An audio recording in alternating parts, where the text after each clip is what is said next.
Boa noite, bem-vindo a mais um UTS, Unicinos Trends by CEPROGS. Tá? O Unicinos Trends by CEPROGS é uma parceria entre a Unicinos e a sua Escola de Gestão e Negócios, né, com o CEPROGS. Tá? A gente tem feito eventos mensais, né, que ocorrem no segundo semestre, e hoje, antes de passar a palavra para o nosso palestrante, o Jerônimo Lima, que também é um dos idealizadores deste evento, nós vamos fazer alguns avisos. Tá? Primeiramente, dia 19 de novembro, nós teremos a Sara Cecim, que nos acompanha aqui, uma palestra, tá, no grupo de gestão de pessoas. Tá? Depois eu vou passar o link para vocês no chat, tá, para vocês poderem se inscrever, relativo aí à teoria U. Outro aviso é que já está disponível também, vou colocar no chat daqui a pouco, a grade do UTS de 2021. Tá? Novamente, ótimas palestras aí, imperdível. Bom, pessoal, não vou me alongar muito, até porque eu preciso de tempo para apresentar o palestrante. Né? O palestrante aí é Jerônimo Lima, e aqui nós temos uma pessoa muito versátil, né? O Jerônimo é ensaísta, escritor, consultor, professor de cursos de MBA, doutor em administração, CEO da Método, pesquisador e também presidente da Associação Brasileira de Consultores, a ABCO, né, uma entidade nacional de consultores. Bom, o palestrante, então, também é um dos idealizadores. Esse é o currículo, vamos dizer assim, um breve resumo do currículo, né? Mas eu acho que todos aqui conhecem um dos grandes valores do Jerônimo, que é realmente um grande amigo e parceiro, uma pessoa que a gente pode contar aí todas as horas, uma pessoa que nos ajuda aí de forma incondicional. Tá? É com muita honra, assim, que toda vez que eu apresento ele, às vezes a gente se divide, né? Eu apresento ele e, às vezes, quando eu sou palestrante, ele me apresenta. Mas, de certa forma, é um grande amigo, né? Que eu acho que todo mundo conhece aí o valor que ele tem. Sabendo disso, e sabendo de todo o potencial que ele tem em transferir todo um conhecimento adquirido, eu acho que isso é uma das coisas que ele melhor faz, né? Ele consegue sintetizar muito de conhecimento, né? Em palavras muito simples, de uma maneira muito fácil de assimilação, né? Então, uma palestra do Jerônimo normalmente é muito enriquecedora para todos, tá? E eu tenho certeza que essa também vai ser. Bom, feita essa breve introdução aí, Jerônimo, eu vou te passar a palavra, tá? Uma boa palestra e depois, no final, nós vamos abrir para perguntas, tá? Jerônimo. Tá bom, Roberto. Muito obrigado pela tua generosa apresentação. E eu cumprimento todos os amigos que estão aqui. É bom a gente ter amigos queridos porque eles relevam nossos defeitos e ficam enaltecendo nossas virtudes. E daí a gente se sente mais à vontade. Mas, de qualquer forma, eu vou tentar compensar aqui a generosidade com alguma transmissão de conhecimento que seja interessante ou relevante para a nossa vida, já que não é fácil falar sobre esse tema, ele é muito abrangente, né? O tema que me foi pedido, transformando conhecimento em valor, e aí eu entendo que é valor para a nossa vida e para os nossos negócios. Então, eu montei um roteiro de apresentação, eu vou compartilhar aqui, posso apresentar os slides, Roberto? Sim, Jerônimo, pode seguir Tá, eu vou adiante. compartilhar um roteiro aqui na tela, porque eu sei que as pessoas são visuais e elas preferem acompanhar do que ficar me olhando, até porque não valeria muito a pena. Eu preferia ficar olhando as meninas aí, bonitas que estão aí presentes. Mas, enfim, eu aceitei esse. Está aparecendo para todo mundo? Sim. Tá. Então, eu aceitei esse desafio. Eu acho bárbaro esse Unicinos Trends by CEPROGS, né? É uma parceria muito profícua da Unicinos com o Sindicato das Empresas de TI do Rio Grande do Sul para trazer conhecimento sobre tendências que sejam de interesse da comunidade empresarial de economia digital. E, ao mesmo tempo, dos nossos alunos e professores de pós-graduação lato e stricto sensu. Nós temos esse evento, nós já estamos no 3º ano, o ano que vem nós vamos fazer a 4ª edição, de junho a dezembro, se Deus quiser, presencialmente, como era antes, 2 palestras por noite, lá naquele lindo prédio que a Unicinos tem em Porto Alegre. Mas, por enquanto, vamos fazer aqui no formato virtual. Então, eu agradeço aí essa oportunidade de estar aqui palestrando, desejo que tenhamos algum aprendizado, agradeço quem veio aqui nos assistir. Eu gosto de começar com essa frase do físico americano, Carl Sagan. Ele é o autor daquela série que passou há muitos anos, chamada Cosmos, e que agora ela está sendo reeditada no canal da NetGeo, por um outro físico, o Dyson Freeman. Porque eu também sou físico, né? Então, embora eu nunca tenha sido físico de profissão, me orgulho de ter cursado faculdade de física, porque a gente abre a cabeça quando se depara com essa ciência, a mãe das ciências, né? Primeiro veio a física, depois a química, depois a biologia, e nessa interação de crescimento sobre conhecimento, o Carl Sagan diz que é uma grande alegria que a gente possa conviver dividindo um planeta e uma época, em especial numa época conturbada como a gente está vivendo. É muito comum que as pessoas me perguntem de onde eu tiro essas coisas que eu trago para as palestras, né? Travou aqui meu micro. Então, eu trouxe aqui uma lista, uma bibliografia básica. Se alguém quiser se interessar por esse assunto e ler mais a respeito, eu trouxe apenas livros, não trouxe artigos, que eu também poderia ter trazido, blogs, mas como fonte de referência para pensar sobre a evolução do conhecimento desde a Grécia Antiga até hoje, eu acho que ela é bem razoável, bem completa, né? Todos esses livros aqui são maravilhosos, né? Eu li todos eles, obviamente, mas eu me dei o trabalho de listar alguns aqui que eu acho que talvez vocês gostem muito de ler. Então, se depois alguém quiser pedir o PowerPoint, Roberto, pode compartilhar à vontade, tá? Mas aqui tem uma porção de dicas boas e muito do que eu vou falar aqui eu compilei do que eu aprendi com esses autores também. Tem uma porção de indicações aqui de coisas bem legais para a gente ler a respeito de gestão do conhecimento. Eu dividi a minha fala aqui em 3 momentos. Primeiro, eu gostaria de falar bem rapidamente sobre o contexto que caracteriza a moderna gestão do conhecimento organizacional.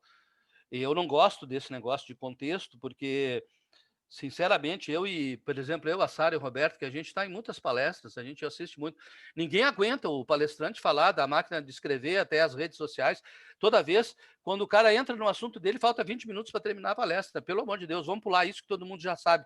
Mas eu quero deixar ali uma única reflexão contextual, porque ela tem implicações para o desenvolvimento do meu raciocínio na sequência. Então, eu vou falar muito rapidamente de contexto para indicar a sequência do meu raciocínio, conceituando gestão do conhecimento e indo adiante na minha fala, que evolui, então, para o segundo momento sobre gestão do conhecimento pessoal. Alguns falam gestão do conhecimento individual, para chegar na gestão do conhecimento das empresas, que é o foco aqui desse nosso Unicinos Trends by Ceprorix.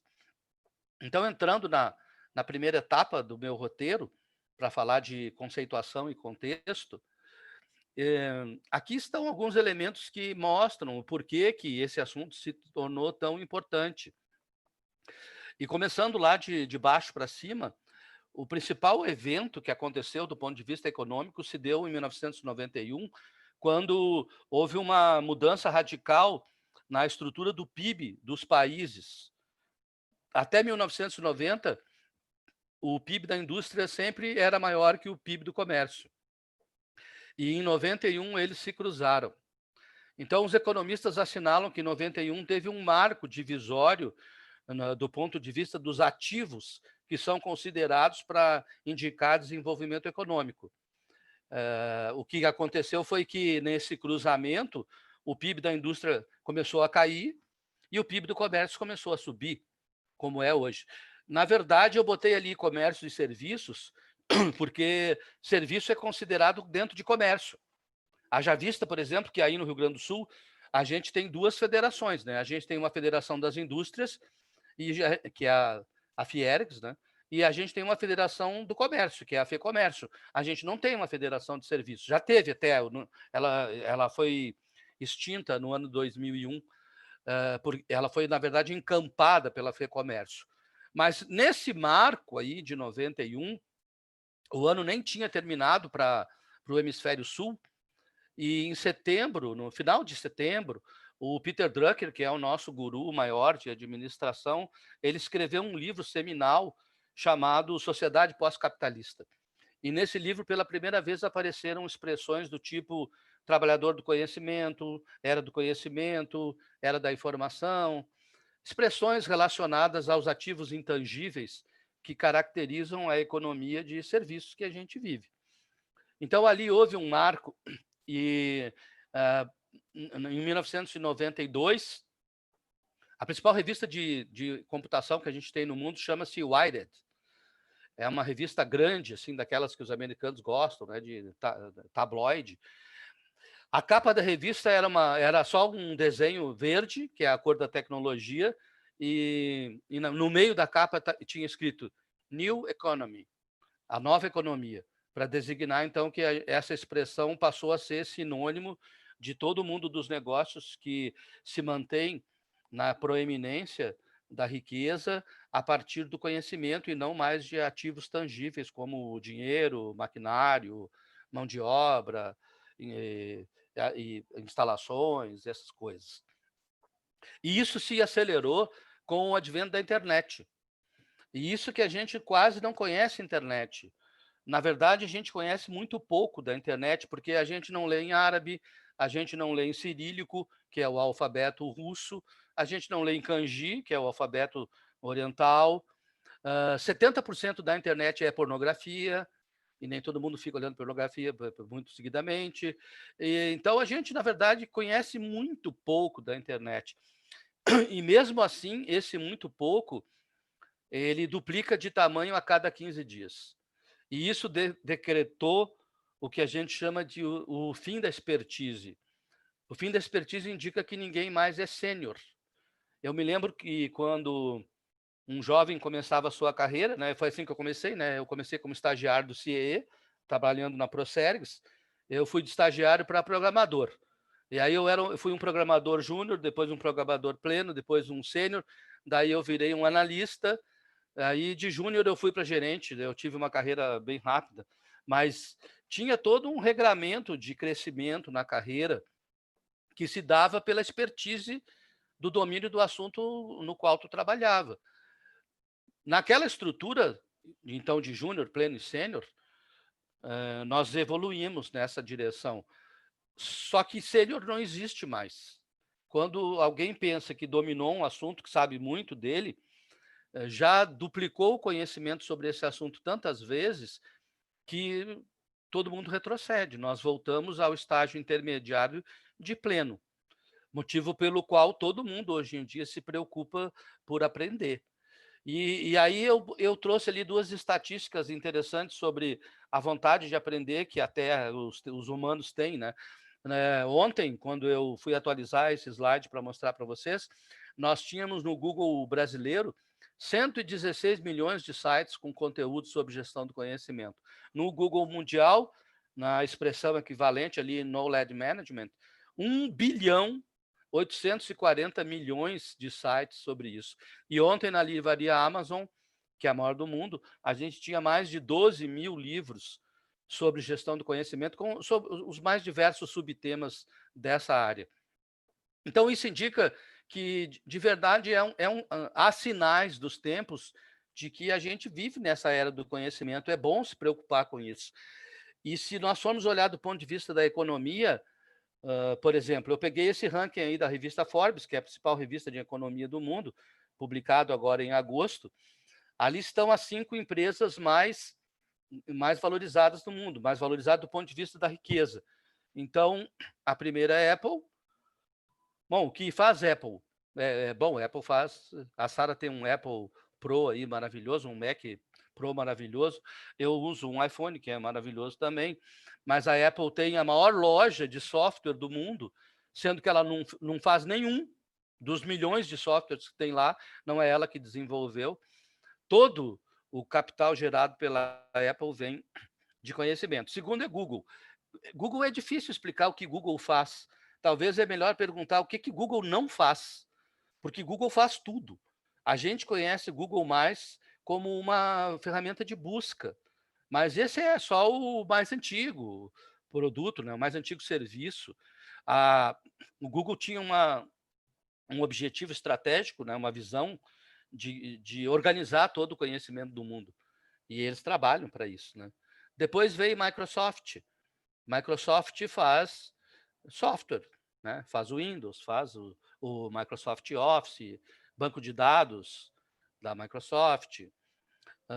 Na sequência vem a Amazon, que é a maior empresa de varejo do mundo.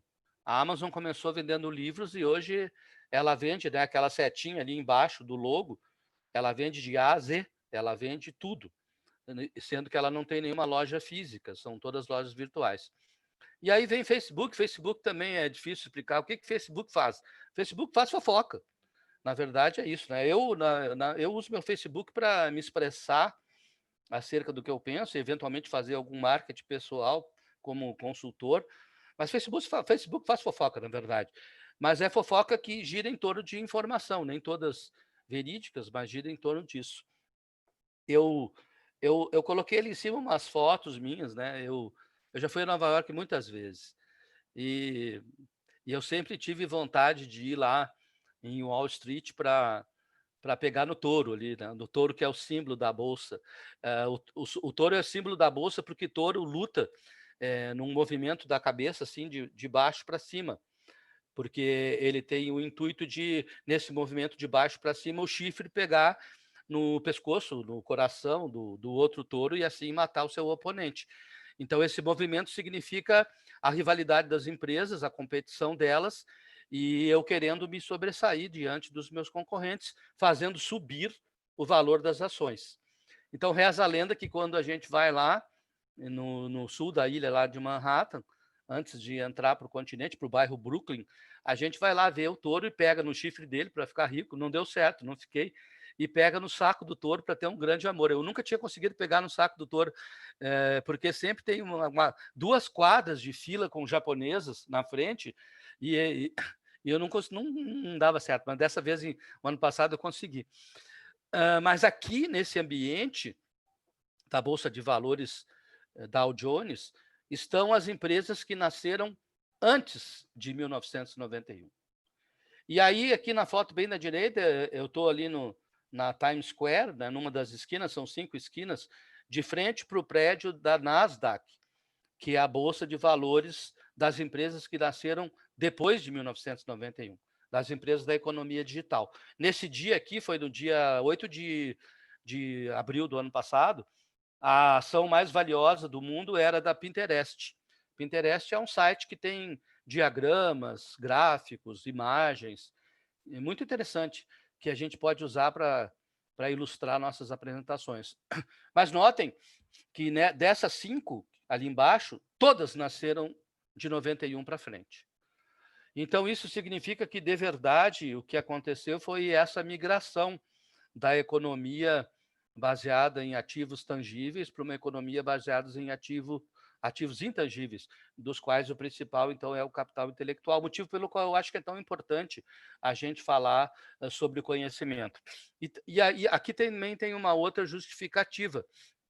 Se nós olharmos hoje as empresas que fazem mais sucesso no mundo, elas estão envolvidas com algum desses assuntos. Essa é uma pesquisa, desculpem, ele desconfigurou o título, mas é uma pesquisa do Gartner Group indicando, né, os negócios que são proeminentes na nova economia, e eles são relacionados à impressão 3D, Big Data, né, trabalhar com grandes volumes de dados, moedas virtuais, cuja mais famosa é Bitcoin, a robótica, a internet das coisas, a inteligência artificial, bem à direita ali na linha do meio, nanotecnologia, embarcada em seres humanos, que há uma controvérsia ainda sobre isso, a questão da computação móvel, redes sociais, a computação em nuvem e a economia do compartilhamento, como a gente tem hoje Spotify. O professor Sérgio me manda seguindo músicas pelo Spotify, mas também vídeos que a gente olha no YouTube, o Uber,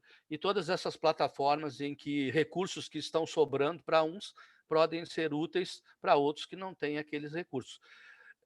Aqui todos são negócios, tem gamification também, né? Que é tornar qualquer coisa tão fácil como se fosse um jogo. É por isso que as crianças aprendem, sem que a gente tenha dado nenhuma orientação para elas de como é que se joga, porque é tão simples e intuitivo que qualquer um pode utilizar. Mas as principais empresas do mundo giram em torno desses assuntos, e para todos eles, é preciso ter muito conhecimento, porque o produto ou serviço tem muito conhecimento embarcado. Isso caracterizou, então, sinais dos tempos de que a gente está vivendo um processo de mudança que é cada vez maior. Daí eu quero contar para vocês aqui, alguns já me ouviram falar sobre isso, mas eu acho relevante esse meu experimento, até porque foi eu mesmo que criei. Porque eu me lembro quando comecei a fazer doutorado, que foi em 2010, tudo que mandam além, a gente tem que ler muito. É muito artigo, muito livro, muito capítulo, tem seminário toda aula, é um rosco. E tudo que eu pegava para ler começava com a mesma frase. No mundo globalizado em que as coisas estão em constante mudança, e aí o cara escrevia o que ele queria na sequência. Daí eu fiquei pensando sobre aquilo, né? Porque eu gosto de pensar sobre as coisas que eu leio, depois escrevo sobre elas, e eu fui falar com meu filho. Falei, filho, olha só, no mundo globalizado que as coisas estão em constante mudança, o que tu acha?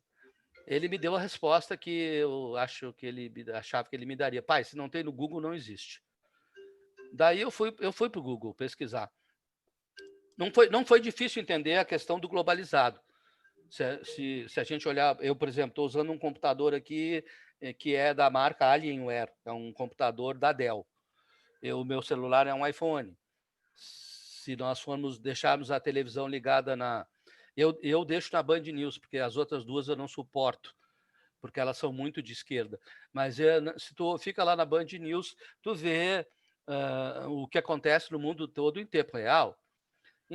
As roupas que a gente usa, as marcas dos produtos que a gente usa, muitas são internacionais. Então, é fácil entender que o mundo é global.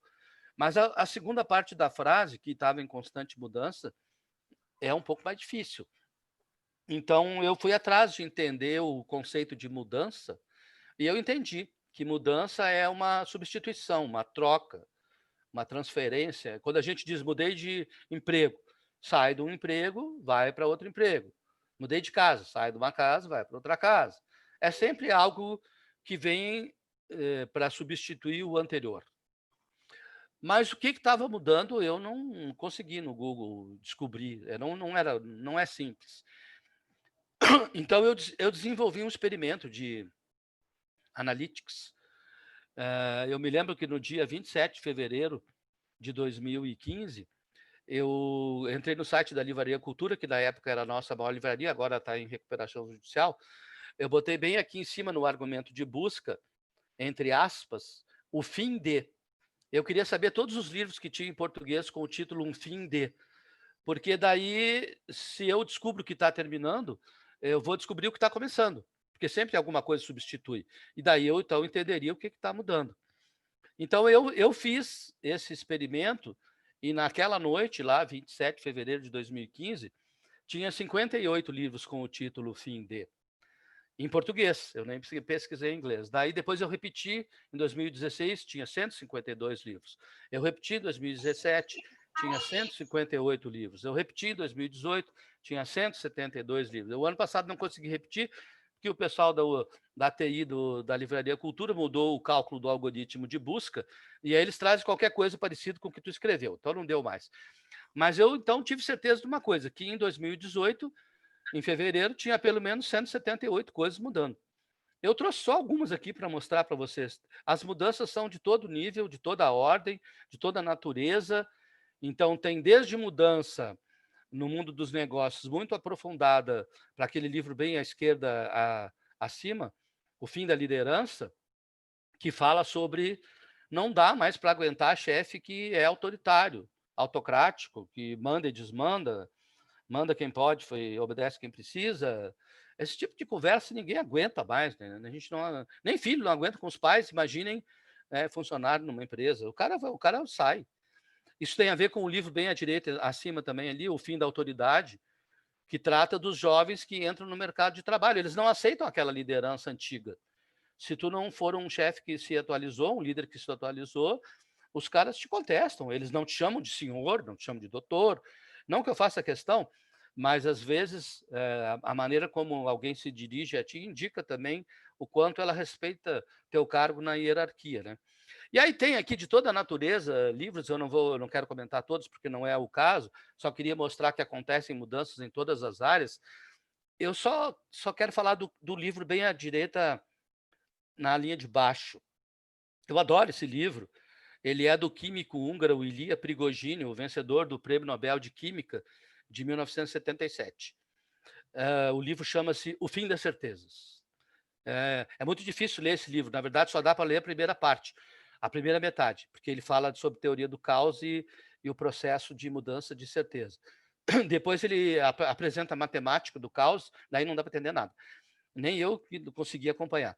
Mas lá tem uma frase muito legal, bem no início do livro, ele diz: tudo é doxa. Doxa é a palavra grega para opinião. Então, eu me lembro que quando aprendi etimologia com o professor Sérgio, que está aqui nos assistindo, ele me explicou isso. Os gregos sempre têm uma palavra boa para a coisa. E doxa é maravilhoso, porque doxa expressa que tu tem uma opinião sobre o assunto, mas não necessariamente ela tem alguma base mais consistente para ser admitida como verdade. Então, tudo gira em torno de doxa. Todo mundo emite opiniões, umas mais abalizadas, outras menos abalizadas, dependendo do contexto e dependendo do quanto de conhecimento tu foi buscar para formar uma opinião mais abalizada. Então, respeitando isso, eu penso que a gente tem que buscar um pouco mais de conhecimento para ter opiniões mais abalizadas antes de ficar emitindo elas aí por algum lugar, né? Em especial pelas redes sociais, que é onde eu vejo mais fake news. Daí eu achei essa figura maravilhosa num livro que eu estava lendo, de história. Aqui é mostrado o real valor do conhecimento, na minha opinião. Vejam, essa figura ela é um desenho tirado de uma tumba egípcia na Idade Antiga e ela apresenta um operário muito especializado, que é o boneco da esquerda aí, escrevendo na pedra. Vejam que ali em cima tem uma corrente com um elo partido. Corrente com um elo partido é um símbolo da maçonaria para quando alguém morre. Então, desde aquela época, lá já do Antigo Egito, já se usava essa simbologia. Então, o que aconteceu aqui? Alguém importante morreu e precisa fazer o registro do legado dessa pessoa. E aí, então, na tumba dela, tem ali um operário especializado escrevendo, né, esse registro, e à direita tem o professor. Na direita tem o mestre fazendo as medições e conferindo, né, avaliando o trabalho do operário para que as pedras se encaixem perfeitamente na tumba, como são as pirâmides, né, do Egito, por exemplo. E isso demonstra que o conhecimento, execução e excelência em tudo que a gente faz existe desde sempre. Não é de agora que a gente precisa buscar transformar conhecimento em valor. Sempre precisou. Agora nós temos mais possibilidade, a vida é muito melhor agora, porque nós temos conhecimento e informações que nunca se teve antes. E nós temos capacidade de processamento de dados para depreender de tudo que a gente recolhe, recebe, conhecimento útil para melhorar a nossa vida. Daí sim a gente pode emitir opinião. E eu trouxe aqui o ideograma chinês da palavra conhecimento. Então, vejam que ele tem 3 símbolos. O símbolo bem de baixo é dia, aquele retângulo ali, retângulo com 2 partes, no sentido de o aprendizado do dia a dia. O aprendizado do dia a dia é tão relevante, né? Quando tu demonstra que adquiriu habilidade pelo conhecimento, que daí tu está apto a disseminá-lo pela boca como se fosse uma flecha, que vai longe, que conta para todo mundo, que espalha sabedoria, espalha todo o conhecimento que tu adquiriu para ajudar os outros também a aprender aquilo que no teu dia a dia, pela tua expertise, tu conseguiu colocar em prática. Eu acho maravilhoso esse símbolo aqui, ele expressa bem o que um consultor deve fazer, o que um professor deve fazer, o que um órgão de imprensa sério deve fazer, o que um divulgador da ciência, como o Neil deGrasse, que eu comentei com vocês, faz lá na nova série Cosmos. Eu acho que é essa busca que nós estamos pretendendo. E, obviamente, que por causa daquele advento lá da internet que duplica o conhecimento de tamanho a cada 15 dias, a gente sabe muito menos coisas do que coisas que não sabe. Então, para toda parte, é possível que nos iluminemos nessa escuridão da ignorância, do desconhecimento, se a gente acender nesse ambiente uma lanterna questionadora, que, a meu ver, tem que ser com a busca de novo conhecimento para responder perguntas do tipo: como é que eu faço isso melhor? Como é que eu vendo mais? Eu vi que a Sueli está aí, que é especialista em vendas, ela faz essa pergunta sempre quando ela entra nos trabalhos dela, já eu converso bastante com ela. Quando eu vou dar uma aula e não sei nada do que meus alunos fazem, né? Na pós-graduação, diferentemente da graduação, o professor não é uma autoridade, ele é só um facilitador, porque ele, às vezes, ele é mais jovem do que alguns alunos, muitas vezes ele é menos inteligente do que os alunos, e sempre ele não sabe nada do que os alunos fazem no seu dia a dia de trabalho, portanto, ele tem muita ignorância sobre isso. Eu acho maravilhoso que nós conseguimos ter, quando a gente consegue ter suficiente humildade para entender que há uma vastidão de coisas desconhecidas que se pode descobrir para melhorar a nossa vida. Depende do nosso olhar. Então, eu trouxe aqui 3 olhares. Isso não tem livro nenhum, é opinião minha sobre o que eu aprendi sobre gestão do conhecimento e como é que a gente pode encarar esse assunto. A primeira coisa que eu aprendi, isso foi lá no final da década de 1990, quando eu fiz meu segundo mestrado, foi sobre a visão do mundo acerca do conhecimento. Então, eu me lembro que bem nessa época eu comprei, o meu filho tinha 4 anos, 5 anos, eu comprei um mapa mundi para ele, que ficava em cima da cama dele, e quando teve a Copa de 94, tinha jogo na TV, ele saía correndo, ele começava a ver o jogo, daí ele ia correndo para o quarto e me chamava: pai, ó, a Alemanha fica aqui, a África do Sul fica aqui. Daí ele começava a ler embaixo qual era a moeda de cada país, a língua falada e tal. E aí eu fui entendendo também que quando a gente olha como o conhecimento é tratado nesses 2 meridianos aqui, se percebe que é de forma bem diferente. Aqui do lado direito, no Oriente, que está em vermelho, o conhecimento é tratado como autoconhecimento.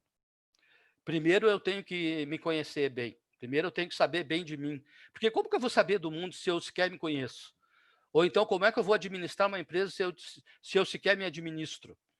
Se eu sequer administro a minha vida, eu tenho cheque sem fundo, eu minto para as pessoas demasiado, não é mentira piedosa, como o apóstolo Paulo falava, quando eu não dou exemplo de nada do que eu gostaria que fosse ético ou íntegro. Não, aqui o mundo oriental ele preza pela coerência, e a coerência advém da busca de autoconhecimento. Muito diferente, depois eu vou falar um pouco mais sobre isso quando eu for falar dos tipos de conhecimentos, mas é muito diferente do que acontece no Ocidente. No Ocidente, aqui do lado esquerdo, o conhecimento é tratado como coisa, uma coisa que a gente pode pegar da cabeça de uma pessoa e passar para a nossa própria cabeça. Obviamente que dá para fazer isso com alguns assuntos. Por exemplo, quando numa empresa eu vou implantar uma norma ISO aí, que a Sara, por exemplo, é especialista, e eu faço mapeamento de processo, juntando minha equipe para entender o passo a passo das operações, eu estou pegando da cabeça das pessoas esse passo a passo, colocando num documento, que uns chamam de procedimento, outros de rotina, padrão operacional, tem muitos nomes para isso, mas é o algoritmo, é o passo a passo de como uma coisa deve ser feita. E aí todo mundo pode aprender, mas nem sempre dá para fazer isso. Eu gosto de contar essa história. Em 2015, eu fui visitar uma fábrica de cerveja no interior de São Paulo e eu já sabia, né? Mas eu já sabia algumas coisas. Mas eu sabia que outras já são mito. Por exemplo, muita gente pensa que fábrica é um lugar que tem muitas pessoas e escritórios são lugares que têm poucas pessoas. Isso já era. Desde 91 já não é mais assim. Fábricas hoje não têm quase nada de pessoas e os escritórios têm muitas pessoas. E aí, quando eu cheguei naquela fábrica, era uma fábrica da Kaiser, no interior de São Paulo, era uma terça-feira de tarde, 3 da tarde, tinha 8 pessoas na produção. Só 8. E bem no meio da produção tinha um cara lá parado com um jaleco branco e um controle remoto na mão. E aí ele ficava olhando aquelas esteiras de cerveja passando, vocês já devem ter visto aquilo em filmes, e ele ficava olhando, e daqui a pouco ele apertava o botão. Quando ele apertava o botão, aquela esteira ia diminuindo de ritmo e parava. Aí ele ia lá no meio, tirava uma garrafa e botava de fora. Aí voltava para o lugar dele, apertava o botão, o troço ficava passando rápido, daqui a pouco ele apertava o botão, a esteira ia diminuindo de ritmo, até que ela parava, ele ia lá no meio e pegava uma garrafa. Daí eu perguntei para ele, cara, o que tu está fazendo? Ele disse, olha, eu estou tirando as garrafas que tem cor diferente, sem condição. Não tem a menor condição de alguém normal, e olha que eu sou daltônico também, mas mesmo no meu daltonismo, porque existem vários tipos, eu não conseguia ver naquela velocidade uma garrafa que tinha cor diferente. Mas aquele cara via. Se a gente pedisse para ele botar isso no papel, ele não ia conseguir. E isso remete à compreensão dos tipos de conhecimento, né? O tácito e o explícito. No primeiro caso, quando eu consigo tirar da cabeça das pessoas e colocar num papel para os outros aprender com elas, eu tenho um conhecimento explícito. Mas tem conhecimentos que são tácitos, não tem como tu tirar da cabeça das pessoas. Ela não saberia explicar aquilo que ela aprendeu pela sua experiência, né, do dia a dia, que ela emitiu pela boca, como se fosse uma flecha. Então, é uma guerra perdida, a meu ver, no Ocidente. E a outra lição que eu tirei dessa primeira abordagem é que se eu fosse da área de RH numa empresa, e eu fosse cuidar da capacitação das pessoas, eu me preocuparia com essas duas coisas. Eu me preocuparia com autoconhecimento, com práticas de gestão do tipo coaching, mentoring, capacitação teórica, porque a teoria precede a prática, mas eu também me preocuparia com as questões de treinamento e desenvolvimento mais rotineiras, digamos assim, ligadas às operações e ao uso de ferramentas. Isso deixaria um programa de capacitação e desenvolvimento mais robusto. E eu acho que essa é uma lógica que deve se entender em gestão do conhecimento. Depois tem a ver com a nossa humildade de reconhecer que o conhecimento vai mudando. E é preciso se atualizar. E a metáfora que eu gosto de mostrar para isso é sobre a evolução, não vou falar toda aqui, né, mas antes desse cara aqui, do Sócrates, lá na Grécia Antiga, todo o conhecimento do mundo era baseado nessa palavra, cosmogonia, que vem do grego cosmos, universo, mais gonos, testículos. Tudo vinha dos testículos dos deuses, no sentido de que os deuses criavam tudo. Então, se os deuses estavam bravos, eles mandavam uma seca, aí morria a grama, morriam as plantações, as pessoas não tinham o que comer. Se os deuses estavam tristes, eles choravam muito. Daí vinha muita chuva, vinha enchente, e era assim que se explicava o funcionamento da humanidade, até que apareceu o Sócrates. E o Sócrates disse, não, vamos parar com isso. Sócrates, eu não acho que ele é o mais importante filósofo, eu acho que Platão é o mais importante. Mas Sócrates criou uma escola em Atenas chamada Liceu, e ele tinha um método de aula muito interessante chamado maiêutica. Maiêutica vem do grego parto, a mãe dele era parteira. E ele dizia que extrair o conhecimento de um aluno é tão difícil quanto fazer um parto. Ainda mais naquela época, né, que não tinha a medicina de hoje. E ele falou, vamos parar com isso, gente. Olha, vamos fazer um experimento. A escola do Sócrates não era que nem as de hoje. Não tinha uma sala de aula com mesas e cadeiras, não era assim que funcionava. Essa veio depois com o Platão. Na escola do Sócrates, eles andavam pela rua, pela escola, eles iam para a Ágora, a praça grega em Atenas, onde as discussões eram feitas, as decisões políticas eram tomadas. E ele fazia perguntas, mais do que falar. E toda vez que um aluno usasse uma palavra grávida é uma palavra que tem vários significados. Por exemplo, sustentabilidade é uma palavra moderna grávida, porque ela implica sustentação financeira, sustentação ambiental e sustentação social. E, mais modernamente, empatia, 4 significados dentro de uma mesma palavra. Mas quando um aluno falava alguma coisa do tipo nunca, todos, quase todos, muitos, ele não aceitava, ele desconstruía o raciocínio. É assim que se faz pensamento socrático, questionando. Não, peraí, a Lu me disse que nós tínhamos 12 inscritos aqui. Quantos tem? Quase todos. Não, quase todos não. Me diz quantos tem. Ah, tem 10. Então tá, então tem 10. 10 não é quase todos. 10 dá mais objetividade ao conhecimento. Não foi Sócrates que criou a ciência. A ciência veio lá no final do século XVII, no meio do século XVII, com o Bacon e o Descartes, quando eles pegaram a álgebra dos árabes e colocaram matemática na explicação dos fenômenos. Eu vou falar um pouquinho sobre isso. Mas ele foi o que deu o pontapé inicial. E depois dele, o mundo do conhecimento passou a ser regido por uma outra palavra, cosmologia, que vem então do grego cosmos, universo, mais logos, estudo. Um experimento que o Sócrates fazia, foi o primeiro que ele fez, ele disse, gente, nós vamos sentar na entrada da escola, nessa madrugada, e quando o sol nascer, nós vamos começar a contar. 1, 2, 3. Aí, para facilitar o raciocínio, juntaram os 60 em minutos, os 60 em horas, e ele disse, olha, deu mais ou menos aí 12 horas, sei lá, 18, 16 horas, 18 horas. E eu vou contar uma coisa para você, se a gente rezar ou não rezar hoje, desculpem, mas amanhã vai acontecer a mesma coisa. Não tem a ver com os deuses. Os deuses não se metem nesses assuntos mundanos. Eles cuidam de outras coisas mais importantes. E daí tudo começou a evoluir em termos de conhecimento. Quando Sócrates morreu, obviamente que os alunos dele, eles eram bem contestadores, né? Eles não aceitavam qualquer coisa. Questionavam os pais, questionavam os políticos. E aí Sócrates, na entrada do liceu, tinha aquela frase famosa, né? Só sei que nada sei. Chegou uma hora que os políticos processaram Sócrates e ele foi condenado à morte. Ou ele se matava tomando veneno, ou eles iam fechar a escola. E ele tomou o veneno para não fechar a escola. Mas o melhor aluno do Sócrates foi seu sucessor.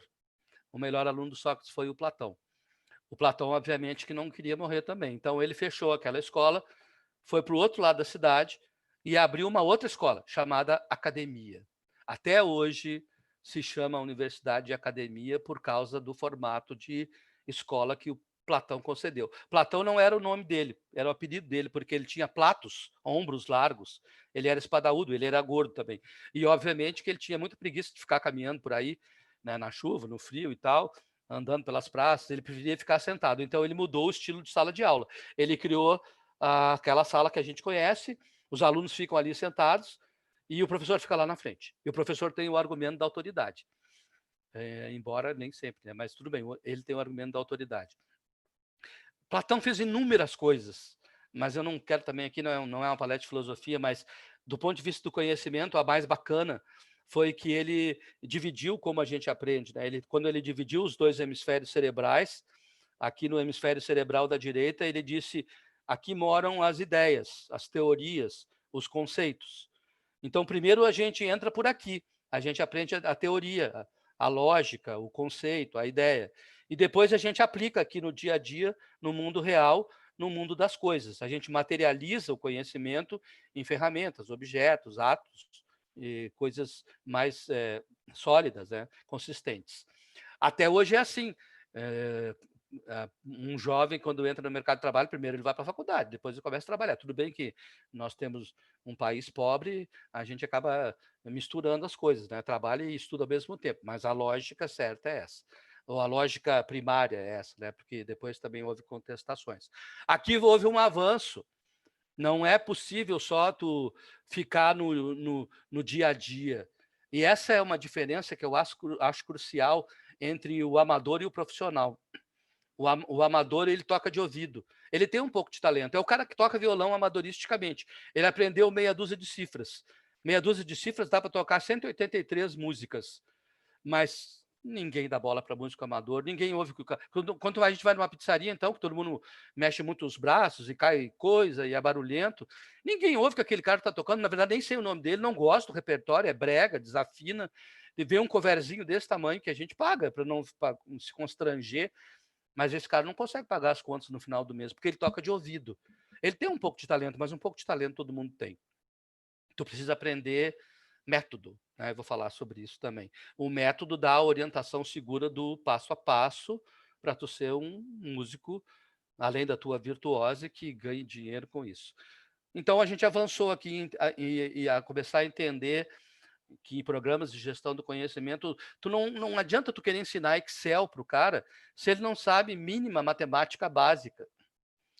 Eu já vi vários casos de gente tentando usar Excel, mas não sabe fazer fórmula. Mas, claro, se tu não sabe nem como é que calcula uma percentagem, não tem significado nenhum para ti essa ferramenta, não serve para nada. Primeiro a teoria, depois a prática. Talvez aí, se tu aprender matemática básica, tu tire proveito da ferramenta do mundo real Excel. Para dar um exemplo. Aqui está a lógica do Platão, né? A formação a teoria gera a disseminação do conhecimento de modo formal, que é usada na prática, isso consolida o conhecimento e a gente vai sempre aprendendo à medida que ele vai se transformando. E aí, quando Sócrates morreu, desculpem, quando o Platão morreu, não foi o seu melhor aluno que assumiu a escola. O melhor aluno do Platão era o Aristóteles, mas ele foi preterido. E aí ele ficou triste, ele saiu da escola, ele foi para a Ásia Menor, criou a sua própria escola, ele foi professor do Alexandre da Macedônia, o segundo maior império que o mundo viu, o primeiro foi do Gengis Khan, e o segundo foi do Alexandre da Macedônia. Até onde a vista alcança, tudo era Macedônia.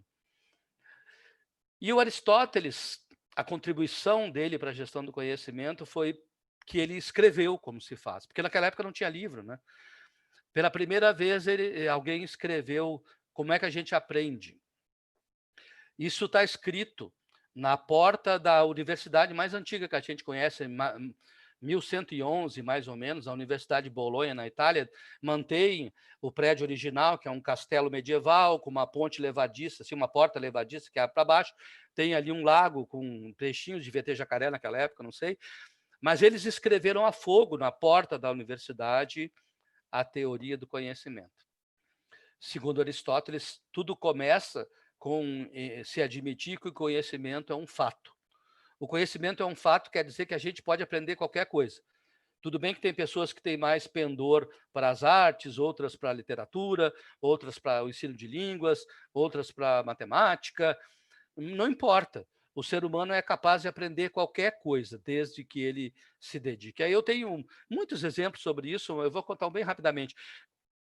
No segundo ano do ensino médio, eu aprendi um troço ininteligível, chamado matrizes determinantes. Eu não tinha ideia para que aquilo era útil na minha vida. Mas eu aprendi, né? Porque eu tinha que passar de ano, não tinha jeito. Muitos anos depois, em 2001, eu me lembro que eu estava passeando em Joinville e eu fui no cinema. Eu fazia consultoria para a Universidade de Joinville naquela época. E eu fui no cinema e eu assisti um filme maravilhoso chamado Uma Mente Brilhante. E Uma Mente Brilhante conta a história do Joe Nash, um matemático americano da Universidade de Princeton que ganhou o Prêmio Nobel de Economia de 1949. O prêmio Nobel dele ele ajudou a empresa AT&T, que é a maior empresa de telefonia dos Estados Unidos, a criar seus sistemas de colocação de torres para transmissão de sinal. Vocês imaginam que não pode colocar em qualquer lugar, né? Tem legislação e tal, ambiental. E tem também o melhor lugar. Claro que é um computador que calcula isso, não vai calcular a sua mão. Bom, o sistema de computador até hoje é parecido, ele é todo baseado em matrizes e determinantes. Então, um assunto que a gente pensa que não serve para nada, ele rege o mundo da telefonia celular, que é o terceiro maior setor da economia. Primeiro sempre foi, historicamente, química e petroquímica, petróleo e derivados, ainda é. O segundo é a indústria automobilística, o terceiro agora eles dividem entre, às vezes é telefonia celular, às vezes é bebidas alcoólicas e sucos. O leite não entra aí, porque leite é considerado alimento e não bebida. Então, vejam, um assunto que a gente pensa que não serve para nada, tem total influência na nossa vida, porque quem não está o tempo todo usando seu celular? E esse conhecimento que a gente adquire, ele tem caráter histórico, ele é acumulativo, vai somando. Então não precisa ficar preocupado de aprender uma coisa, isso não vai servir para. Não, vai aprendendo tudo que tu aprenda, não tem problema. Leia bula de remédio, olhe outdoor, leia livros, qualquer coisa que tu ouça na internet, não, leia na internet, não se preocupa com isso. Isso só vai somar no teu cabedal de conhecimentos para a gente lá, depois, quando for emitir opiniões, elas serem mais abalizadas. E se tu puder, tu socializa. Vejam que bacana, nem existia rede social naquela época. Mas hoje, quando a gente gosta de uma coisa numa rede social, eu vou pegar o Facebook, por exemplo, que eu só tenho Facebook e LinkedIn, a gente curte. E quando a gente gosta muito, a gente compartilha. Quando todo mundo compartilha, o troço vira um meme. Meme é uma palavra da biologia, não é uma palavra de linguística. Meme é algo que está no DNA. Como é que uma criança sabe que quando a mãe bota a cabeça dela aqui perto do peito, ela tem que chupar o peito para mamar? Ninguém contou isso para ela. Ela nem sabe o que é, não compreende palavra. Essa é uma informação que foi passada pela ancestralidade. Veio de pai para filho, pelas nossas gerações como humanos, que leite materno é o melhor alimento que uma criança pode ter. Então virou um meme isso, é uma informação gravada lá no DNA. Quando a gente compartilha conhecimento, ele vira esse tipo de coisa, um conhecimento que todo mundo adquire, toda a humanidade prospera quando a gente consegue compartilhar alguma coisa. E, obviamente, desde que isso seja colocado em prática. Está errado aqui, tá? É invertido ali. Porque senão vira um posto de cultura inútil. Todas essas coisas que eu estou falando aí, aqui de divulgação da ciência, filosofia e tal, que eu aprendi em algum momento, eu acho que seriam inúteis se eu não pudesse dar uma palestra, pelo menos para mostrar qual é o valor do conhecimento, usando isso como metáfora. Então, o conhecimento tem que ser colocado em prática de alguma maneira. E essas são as 4 regras que definem a teoria do conhecimento. Foi assim que a gente evoluiu em relação a esse aprendizado. E aí eu chego aqui no meu terceiro olhar sobre tipos de conhecimento. O pessoal da metodologia de pesquisa fala 8, mas eu vou falar só 3 aqui, porque não tem muito tempo. Mas o primeiro tipo de conhecimento é fé. Fé é um tipo de conhecimento que não precisa ser provado. Ou tu acredita ou não acredita, é um dogma. Então, por exemplo, se eu fosse católico, eu acreditaria que eu tenho uma alma. Eu vi que o Leandro Baldi está aqui também, e ele sabe isso mais do que eu. Quando eu morro, minha alma sai para fora, vira um espírito que vai para um lugar chamado limbo, e lá ficará até o dia do juízo final. No dia do juízo final, Deus vai lá, e se tu foi bom na tua experiência humana, tu vai para o céu, senão tu vai para o inferno. Eu não sei como é que é com vocês, aí eu peço desculpa para o Leandro, porque eu sei que ele é muito religioso, mas eu vou dizer no meu caso, tá, Leandro? Porque nós somos muito amigos, eu sei que tu não te importa. Gente, eu nunca vi uma alma, eu nunca vi um espírito, eu não sei onde é o céu, não sei onde é o inferno, não sei quando vai ser o juízo final, eu não sei qual é o critério, se eu fui bom ou ruim na minha experiência humana, mas se eu fosse católico, eu acreditaria nisso. Se eu fosse protestante, já é diferente, depende do protestante também, porque o Leandro ia me contradizer aqui. Mas os protestantes, de modo geral, pensam assim: eu tenho uma alma, quando eu morro, minha alma sai para fora no espírito, vai para um lugar chamado purgatório, e lá fica pagando os pecados até o dia do juízo final. No dia do juízo final, Deus vai lá, se tu pagou teus pecados, tu vai para o céu, tu não, tu vai para o inferno. Então, de novo, não sei, nunca vi uma alma, nunca vi um espírito, não sei onde é o purgatório, não sei como é que faz para pagar pecado, não sei como é que contabiliza isso, mas não sei quando vai ser o juízo final, mas eu acreditaria porque eu sou protestante. E se eu fosse budista, é pior ainda, porque daí budismo não é nem religião, é filosofia. A diferença básica é que religião tem Deus, filosofia não tem Deus. O budismo é uma filosofia que diz assim: eu tenho uma alma, quando eu morro, minha alma sai para fora da vida de um espírito, que não vai para lugar nenhum. Os espíritas falam isso também, né? Volta reencarnado num outro corpo. E vem e volta, vem e volta, vem e volta. Esse é o budismo original, que é o indiano, tá? O chinês é um pouco diferente. Mas até que eu pago o meu karma. Quando eu pagar o meu karma, daí não virei mais, serei luzinha. Na próxima, os católicos diriam anjo da guarda, alguma coisa desse tipo. E, gente, não tem como provar isso. Desculpa, por mais matemática que eu saiba, eu acredito ou não acredito nisso. Não tem como provar. Por outro lado, tem no meio de tudo ciência. Ciência é algo que tu precisa provar. Como é que se prova alguma coisa? Se prova alguma coisa quando tu tem um modelo, eu estou falando aqui mais das exatas, tá? Mas vale para as humanas também. Quando tu tem um modelo matemático que consiga replicar o fenômeno. Então, se tu não tem uma equação, tu não tem ciência. Tu tem fé de um lado ou filosofia do outro. Filosofia é algo que os humanos gostariam de ter uma prova, mas não tem matemática que chegue a tempo. Então, por exemplo, se aqui fosse uma palestra de filosofia, se fosse uma aula de filosofia, não sei se vocês já foram alguma, é muito chato. Eu não conseguiria assistir. Eu me lembro quando eu terminei meu mestrado na PUC, eu defendi meu mestrado em 1 ano e 2 meses. Eu fui o aluno que mais cedo terminou seu mestrado na história da PUC. Eu ganhei de presente um doutorado na filosofia. Eu não aguentei. Eu fui lá assistir uma aula e não aguentei, porque o cara não dá aula. Ele chega lá, divide a gente em grupos. Eu vou fazer uma pergunta filosófica. Daí vocês ficam aí nos grupos discutindo a pergunta e na aula seguinte vocês me contam. Então, eu perguntaria coisas do tipo assim, é ético comer carne? Por que colaboramos uns com os outros? O que é a felicidade? Quanto tempo dura um casamento? Tem casamentos que a festa dura mais que todo o casamento, inclusive. E aí as pessoas ficam discutindo aquilo. E aí, na outra aula, tu pergunta para os grupos, 3 grupos, e cada um diz uma coisa diferente. E está tudo certo. E está tudo errado também. E fica nisso. É só um jeito de tu melhorar mais informações para tu conceber a tua própria opinião sobre isso. Então, obviamente que eu não quero tratar aqui de nada que não seja ligado à ciência. Então, não vou ir para o lado da crença, nem vou para o lado da filosofia, eu vou me deslocar para esse conhecimento construído. A gente chama isso hoje em dia de wiki. Wiki é uma palavra havaiana, uma expressão havaiana que significa rápido. E na internet tem como símbolo uma página viva que qualquer um tem a liberdade de alterar o conteúdo. Vem daí a expressão Wikipedia, né? Ou os brasileiros dizem Wikipédia, né? Numa analogia com enciclopédia.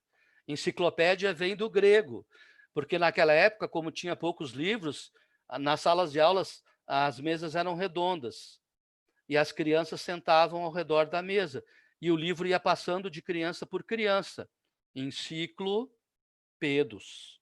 As crianças em círculo compartilhando o livro para aprender juntas.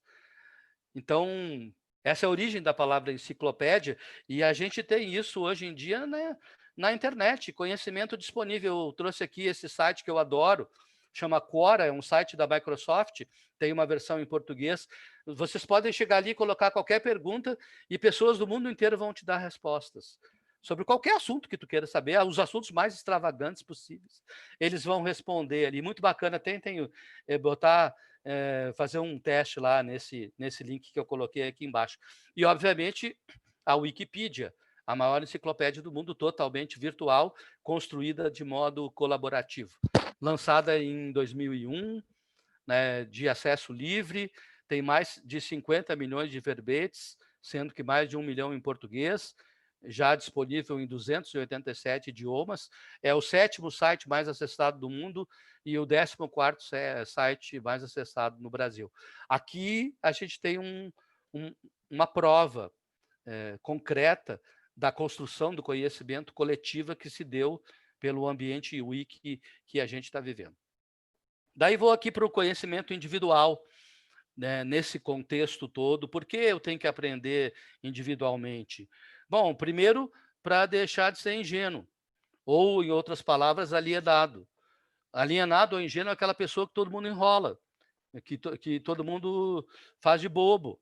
Qualquer coisa que dizem, tu acredita, porque tu não tem base comparativa. Os políticos fazem muito isso com a gente, né? Eles inventam coisas lá e a gente não sabe direito o que está acontecendo nos bastidores e tal. Tu acaba defendendo para um lado ou para outro político nesse mundo tão paradoxal aí que a gente está, e controverso e polarizado. E, na verdade, eles estão nos fazendo de bobos, porque a gente não sabe nada dos seus interesses escusos. Não é todos, obviamente, né?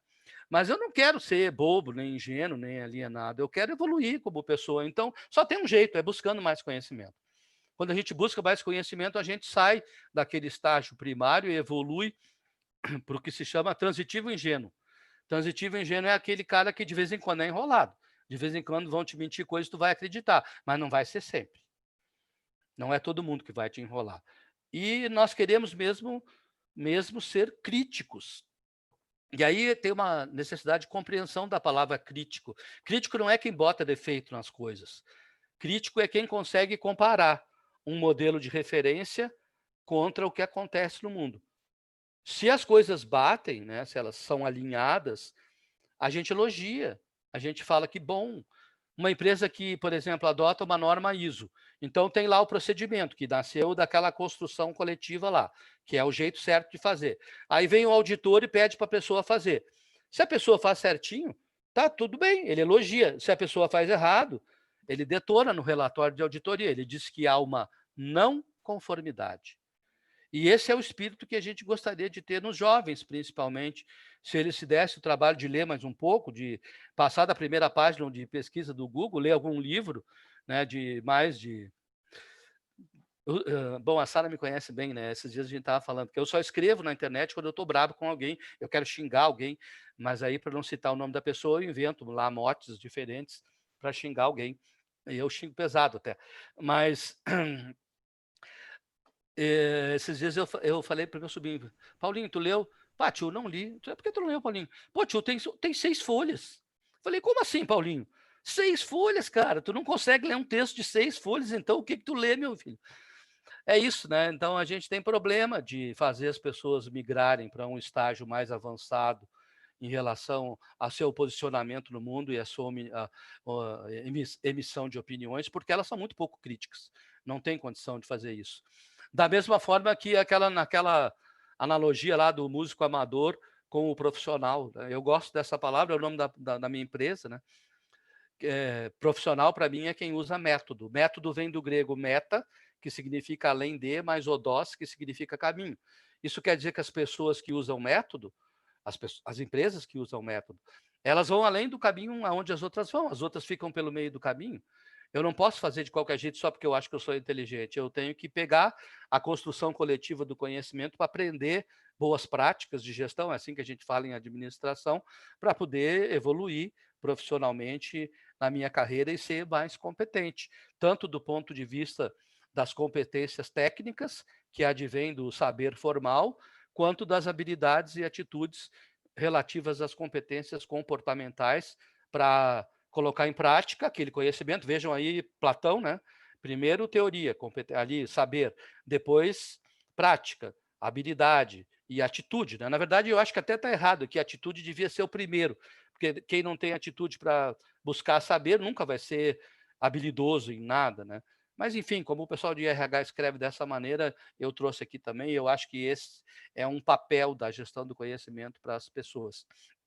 E eu gosto dessa figura aqui, eu vivi ela, eu era marinheiro, quando eu saí da marinha eu fui para Porto Alegre e eu não consegui emprego, porque eu não tinha me formado ainda em engenharia, faltava um semestre, eu procurei emprego, nunca conseguia, queriam me dar emprego de estagiário, eu não aceitava, porque eu estudava na sexta melhor escola de engenharia do mundo, e aí chegou uma hora que eu não tinha dinheiro para mais nada, eu procurei o que hoje chamam de headhunter, e eu fui num cara muito especial na minha vida, ele é vivo, e meu amigo, José Antônio, da Place Pessoal, eu tinha 21 anos. E eu fui lá falar com ele, ele já era um consultor de RH. Ele disse, Jerônimo, eu perguntei para ele, Jean Antônio, o que eu faço para ser competente para alguém me contratar? Ele disse, olha, tem um monte de teorias aí sobre o que uma pessoa deve saber, mas o mercado valoriza mesmo quem resolve problemas. Então, como eu adoro matemática, eu criei um gráfico ao longo do tempo para mostrar isso. Como é que, ali no eixo das abscissas, né, ao longo do tempo, uma pessoa fica mais competente para resolver problemas no eixo das ordenadas. Bom, só tem um jeito, é aportando conhecimento. Quando a gente aporta conhecimento, ele se desenvolve assim, no formato de uma curva S. A gente se alavanca na competência pelo conhecimento em fases. É lentamente no início, porque eu não consigo resolver muitos problemas com algo que eu recém aprendi. Lembro do Platão? Primeira teoria, depois a prática. Tem um tempo aí nessa transição, tem um gasto aí de construção de saber que vai do aprendizado da teoria para a colocação em prática. Então é mais lento no início. Mas depois que tu domina um assunto, daí tu entra numa fase B, vai bombar, vai poder, vai matar todos, vai resolver tudo. E obviamente que o próprio desenho mostra que isso não vai durar para sempre. Não pensa que só porque tu está bem hoje que tudo vai ficar bem. Daqui a pouco o teu conhecimento vai diminuir. Infelizmente, a maioria das pessoas espera esse momento para buscar um novo conhecimento. Aqui é tarde demais, aqui já virou crise. É preciso, né, para não entrar em crise, então, fazer uma ruptura nesse nosso processo de aprendizado e buscar um conhecimento na época da vaca gorda. Quando eu faço isso diligentemente, de modo humilde, eu jogo uma nova curva, que tem o mesmo desenho, mas o impacto desse desenho está ali, né, na inflexão da curva na fase C, em vez de estar em declínio na minha capacidade de resolver problemas, porque os problemas mudam, eu estou de novo em ascensão, resolvendo novos problemas. Isso gera empregabilidade para as pessoas. Aí, Sueli, eu sei que tu faz um programa aí para jovens, acho bacana essa explicação aqui. Não é minha, né? Mas eu que construí esse desenho, acho legal de apresentar para um jovem, para instigá-los a estar o tempo todo aprendendo. Se para velhos vale também, né? Para jovens também. E eu acho que esse é o impacto da gestão do conhecimento individual. A gente se alavanca o tempo todo profissionalmente pelo conhecimento. Daí eu vou chegar aqui na minha última parte, e migrando então para a organização. De novo, né, essa expressão aqui, não gosto de ficar falando nessa coisa de contexto, mas o exército americano escreveu isso lá em 87, que a gente estava vivendo um mundo VUCA, né, VUCA sendo uma sigla, né, de volátil, incerto, em inglês, né, volátil, incerto, complexo e ambíguo. Não quero abordar isso, só vou me concentrar na implicação dessa lógica. Então, é volátil porque está tudo mudando o tempo todo, com cada vez mais velocidade, aquelas perguntas lá que eu fiz, né? O que está mudando? Aqueles livros que eu mostrei sobre o fim de, aquilo caracteriza o ambiente da volatilidade das mudanças. E, obviamente, se as coisas estão mudando, eu não tenho mais certeza de nada. Eu não tenho como prever eventos, por exemplo, por mais estatística que eu use, mesmo assim, sempre tem margem de erro. Dependendo da minha composição da amostra, que nem nas pesquisas, né? A margem de erro é maior ou menor, 3 pontos, 5 pontos, 8 pontos. Eu tenho que aprender a estatística e como é que a gente compõe uma amostra. E complexo, porque está tudo interconectado. Não existe mais uma relação linear de causa e efeito, a Sara domina muito bem isso, né? Eu tenho um evento que gera outro, que gera outro. Isso era como Newton via o mundo, na mecânica clássica. Mas depois a gente foi aprendendo que nem é na física é assim. A física quântica destroçou esse mundo linear, do pensamento linear. E a gente sabe hoje que há uma rede de relações causais. Uma coisa é boa por causa de outra, mas também teve o impacto de uma outra e gerou trocentos efeitos em outras. É uma rede de acontecimentos que impactam o nosso desempenho na vida. E isso gera ambiguidade. A gente não entende bem o que está acontecendo. Então, o impacto desse mundo é assim. A situação do mundo é complexa, tudo está conectado com tudo. Os efeitos da complexidade se manifestam nas mudanças e na volatilidade das mudanças, na incerteza que elas provocam, o que gera ambiguidade. E a ambiguidade impacta diretamente o nosso aprendizado e tomada de decisão. E daí, como que eu vou ser um gestor se eu não consigo tomar decisão? O gestor existe para tomar decisão.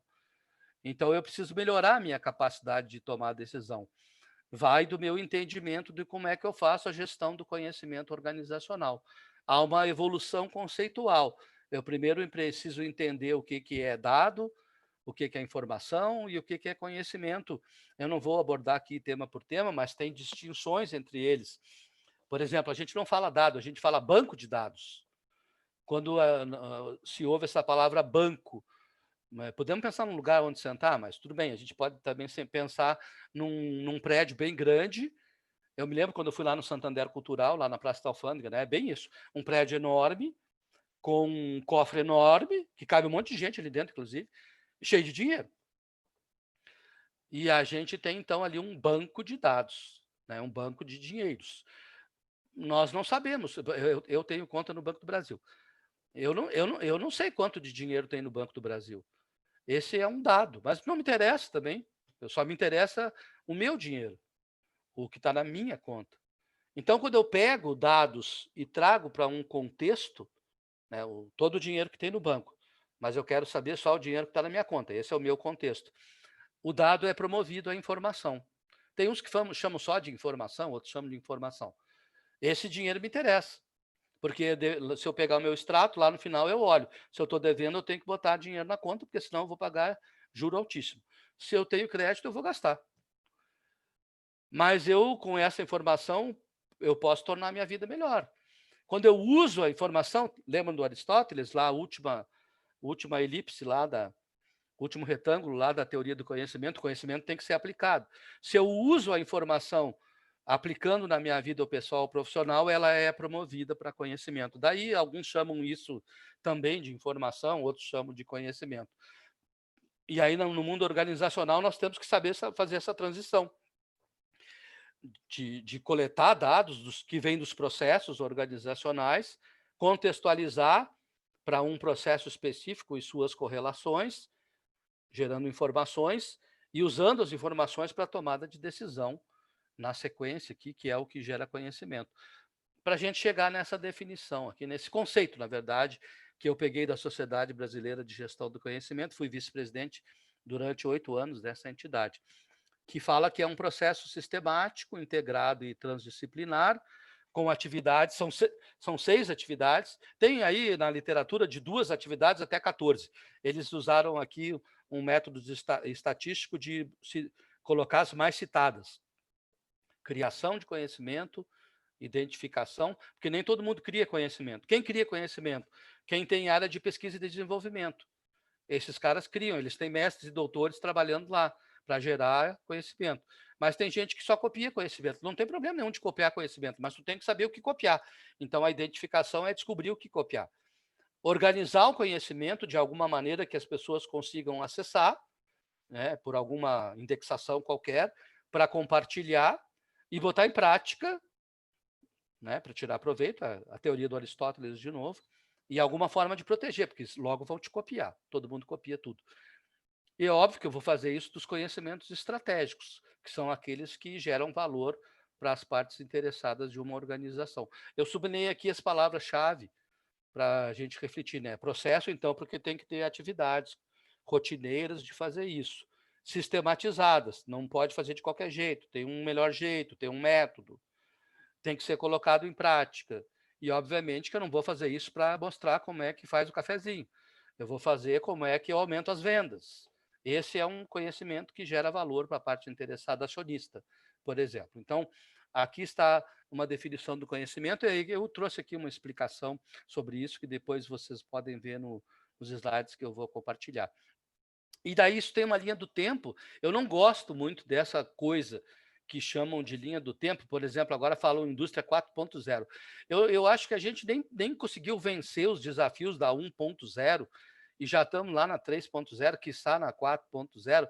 Mas eu, seguindo aqui, né, meu cacuete de professor, seguindo a literatura do assunto, eu trouxe essa evolução, né? Então, começando pela primeira geração, que era a mera gestão da informação, para explicitar conhecimento, aquilo que eu falei, né? Pegar o tácito e tornar explícito em documentos para melhorar o conhecimento pessoal, evoluiu para a gestão da experiência, com a gestão a geração de conhecimento tácito em comunidades de discussão sobre ele, que na administração a gente chama de comunidade de prática, e a criação de repositórios para o aprendizado coletivo dentro da organização. E a gente chegou na gestão da inovação.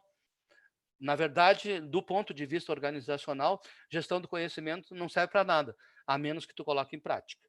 Colocar em prática significa fazer inovação. Se tu não faz inovação, tu compete em preço.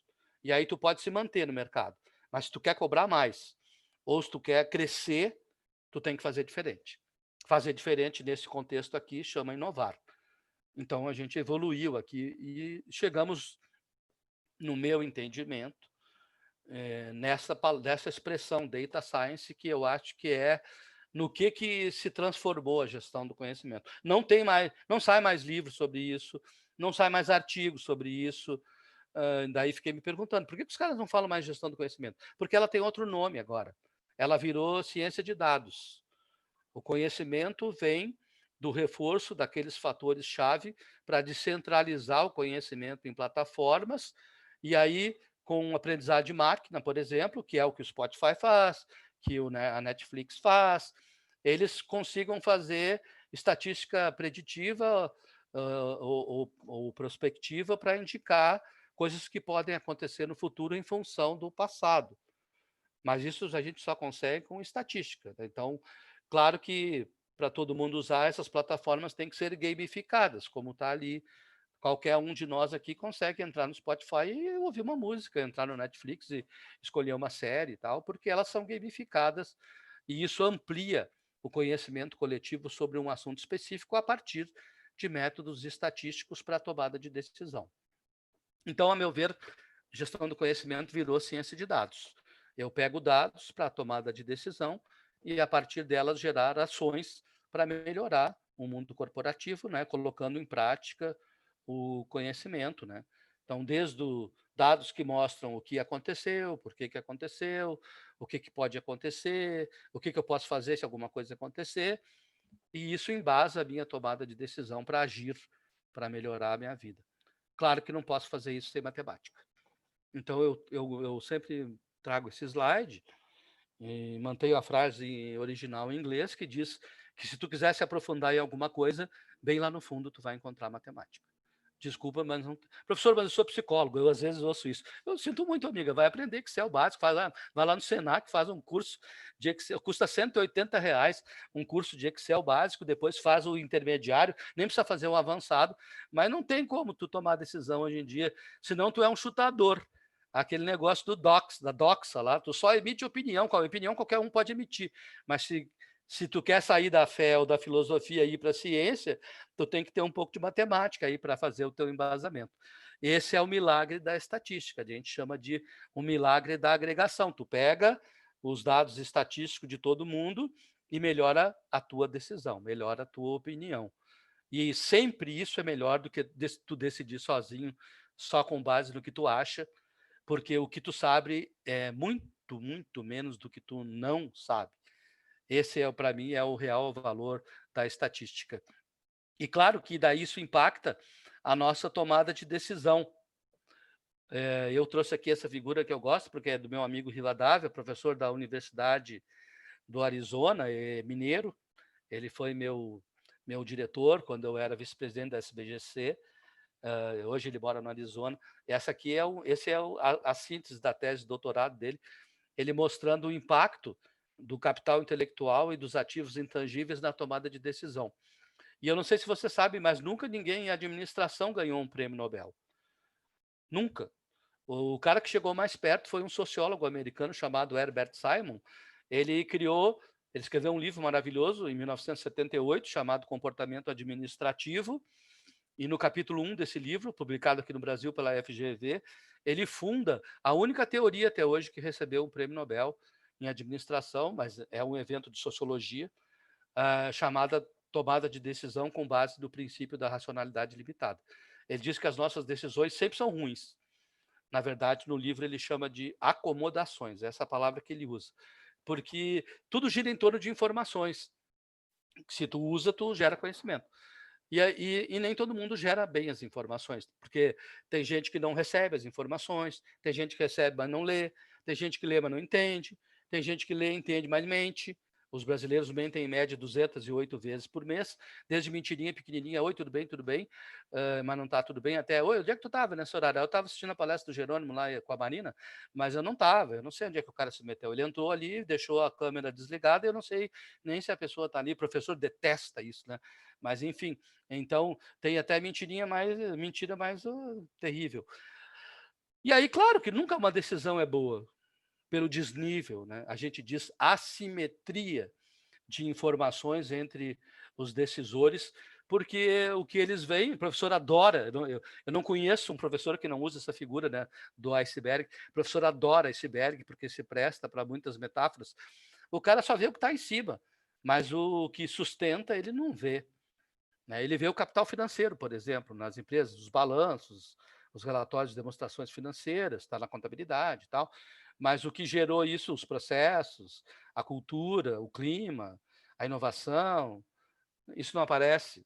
Então, é muita chutação, na verdade, né, quando a gente não tem um bom embasamento decisório.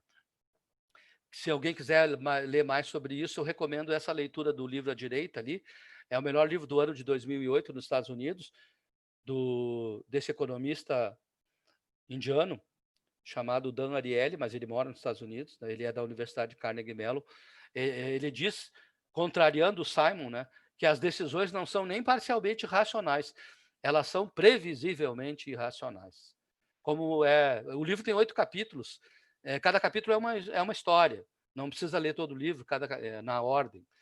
E a primeira história mostra como que o Google comprou o YouTube, bem interessante de ver. Essa compra não tem nada a ver com ativos intangíveis. O Google comprou, na verdade, o capital intelectual da construção wiki de um site que apresenta vídeos e cujos vídeos foram melhorados por um programa de computador. Nem é mais esse agora, mas até 2017 era esse o codec, para que todo mundo tivesse vídeos atrativos para olhar. Daí eu quero mostrar aqui bem rapidamente, para terminar, então, exemplos de inovação que vieram de programas de gestão do conhecimento. E eu acho que é para isso que serve fazer gestão do conhecimento. Aqui tem, adoro isso, uma maquininha de fazer café expresso. Olhem que maravilha, né? Eu também, só para mostrar a lógica aqui da meu slide, eu botei ali embaixo, primeiro eu botei a figura, para vocês verem como é que é o produto ou serviço. Depois eu botei ali o nome do produto. Esse produto aqui chama-se Mini Presso. Ele custa $59, a garrafinha é menor. Tem ali as duas do lado, né? A menor faz 6 cafés expressos e a maior faz 8. Na base ali, da parte de baixo, tem nanotecnologia para deixar quente a água. Então, tu liga na tomada, aquece uma vez, depois as células ali com nanotecnologia mantém a água quente na temperatura boa de um café. E tu insere cápsulas, aperta aquele botão do meio lá para baixo e vai sair o café. A tampa do objeto serve como caneca, tu não precisa ficar carregando caneca nem copo. Essa é uma empresa de Hong Kong. Hong Kong é uma cidade enorme, né? 8 milhões de habitantes, fundada em 2013. E isso está matando aquelas máquinas maravilhosas de fazer café, que eu tenho uma da Nespresso, mas aquilo vai para o saco daqui a pouco também. Porque isso aqui custa $59, aquelas máquinas. Agora está barato também, né? Mas é um trambolho nas casas, e se tu quer se deslocar, tu não tem como ter acesso, né? Não vai ficar carregando naquela máquina. Aqui está um produto de inovação gerado por gestão do conhecimento. Esse eu acho maravilhoso. Eu comprei para o meu filho o ano passado. Isso aqui chamava-se inicialmente Toque, agora eles têm uma versão nova chamada Clock. Isso aqui, gente, é um rádio-relógio que tu bota a hora que tu quer acordar, só que quando chega na hora, em vez de tocar ou fazer barulho, ele pula de cima de onde ele está e sai andando pelo quarto. E aí a pessoa não tem como desligar o treco lá, que sabe, o meu filho faz isso, batia no troço e ficava dormindo. E aí muitas vezes não se acordava e tal. Aqui não tem escapatória. Se esse troço tocar, ele vai pular de cima do criado mudo ali e vai ficar andando pelo teu quarto. Tu vai obrigado a te levantar e catar o troço para poder desligar. E aí, claro, que tu vai se acordar. Acho maravilhoso isso. Custa $40. Dessa empresa chamada Toque, que era o mesmo nome do produto inicial, fica nos Estados Unidos. Olha só, bem menor, né? 115 mil habitantes, e ela é de 2005. Esse eu acho extraordinário. Eu já usei aquele trambolho ali na figura de baixo à esquerda, o CPAP. Eu não sei se tem... Uma das coisas que talvez termine meu casamento é homem que ronca, porque a mulher não ronca. Mas um homem que ronca é um troço terrível, porque ninguém dorme. Ele não dorme porque ela fica cutucando a costela dele, o cara amanhece todo dolorido na costela. E ela não dorme porque o cara não adianta mesmo cutucando, o cara ronca. Vira um inferno a vida. E aquele trambolho ali, que o meu eu comprei da White Martins, na época era R$3.800. Só aquela máscara ali tem que trocar de 6 em 6 meses. Ela custa R$800, a máscara ali, fora aquele tubo. Gente, não tem nada sexy dormir com um homem com esse troço na cara do lado ali. É horrível, é horroroso. Fora que o cara tem que dormir de barriga para cima, eu não consigo, né? Porque eu durmo de bruço. Agora não precisa mais isso. Agora tu vai numa Walgreens, nos Estados Unidos, compra uma caixinha daquele produto ali de cima, que é o mesmo nome da empresa, chama Airing, vem 30, é descartável, tu usa um por noite, custa $270. E olha só, isso vem de uma empresa menor ainda, né, da cidade de Burlington, que fica na Califórnia. 25 mil habitantes. Então, isso é só para desmistificar um pouco essa história de que inovação é coisa de empresa grande, que faz pesquisa e desenvolvimento, tem um monte de gente, tem doutor, mestre. Não. Depende do quanto tu investe em gestão do conhecimento para poder crescer. Então, eu acho maravilhoso esse aparelho, porque ele tem a ver com saúde, né? Saúde é a coisa mais importante em primeiro lugar. Esse é bacana também, é um fone de ouvido feito de um material que se molda a orelha da pessoa. Então, você sabe que as pessoas, à medida que vão envelhecendo, a orelha e o nariz cresce. E aí, então, a orelha vai aumentando e as pessoas têm orelhas muito diferentes. Eles, baseados na orelha do... Eu não lembro aquele nome do cara que tirava flecha bem rápido lá em Senhor dos Anéis, do príncipe elfo lá. Eles fizeram esse aparelho, é dessa empresa chamada Sound by Human. O fone também se chama Sound by Human. É por Bluetooth. Aqui tem uma moça, não botei toda a foto, mas é uma moça fazendo esteira e ela está ouvindo música. E fecha tudo. É que nem esse meu fone aqui, que é um fone que eu comprei para quando eu vou em aeroporto para ninguém falar comigo. Não, o cara vê esse troço desse tamanho, ele não vou falar com esse cara porque ele não vai me ouvir. Às vezes nem tá ligado, é só para ninguém falar comigo porque eu não sou muito sociável. Mas enfim, eu gosto de ficar quieto. Mas essa empresa criou esse aparelho maravilhoso, custa $170, vem 4. Então, se gastar os 2, tu pode usar depois, tem mais 2 sobressalentes. É uma inovação em lazer, né, em entretenimento. A Alexa, né, o robô da Amazon, tem 2 modelos, tem o Echo, que é menor, e esse aqui maior, que é a Alexa, e faz um monte de coisa. Eu tenho isso em casa, eu dei de aniversário do ano passado para o meu filho. Ele toca música, dá a previsão do tempo, vai no Spotify, a gente só não, ele dá a data. Nós só não conseguimos fazer o Uber funcionar. Tudo mais, ele liga a TV, obviamente que a tua TV tem que ter conexão, internet das coisas, mas ele faz um monte de coisa. O Uber foi a única coisa que a gente não conseguiu funcionar. E ela te identifica. Na nossa casa moramos eu, meu filho e o gato.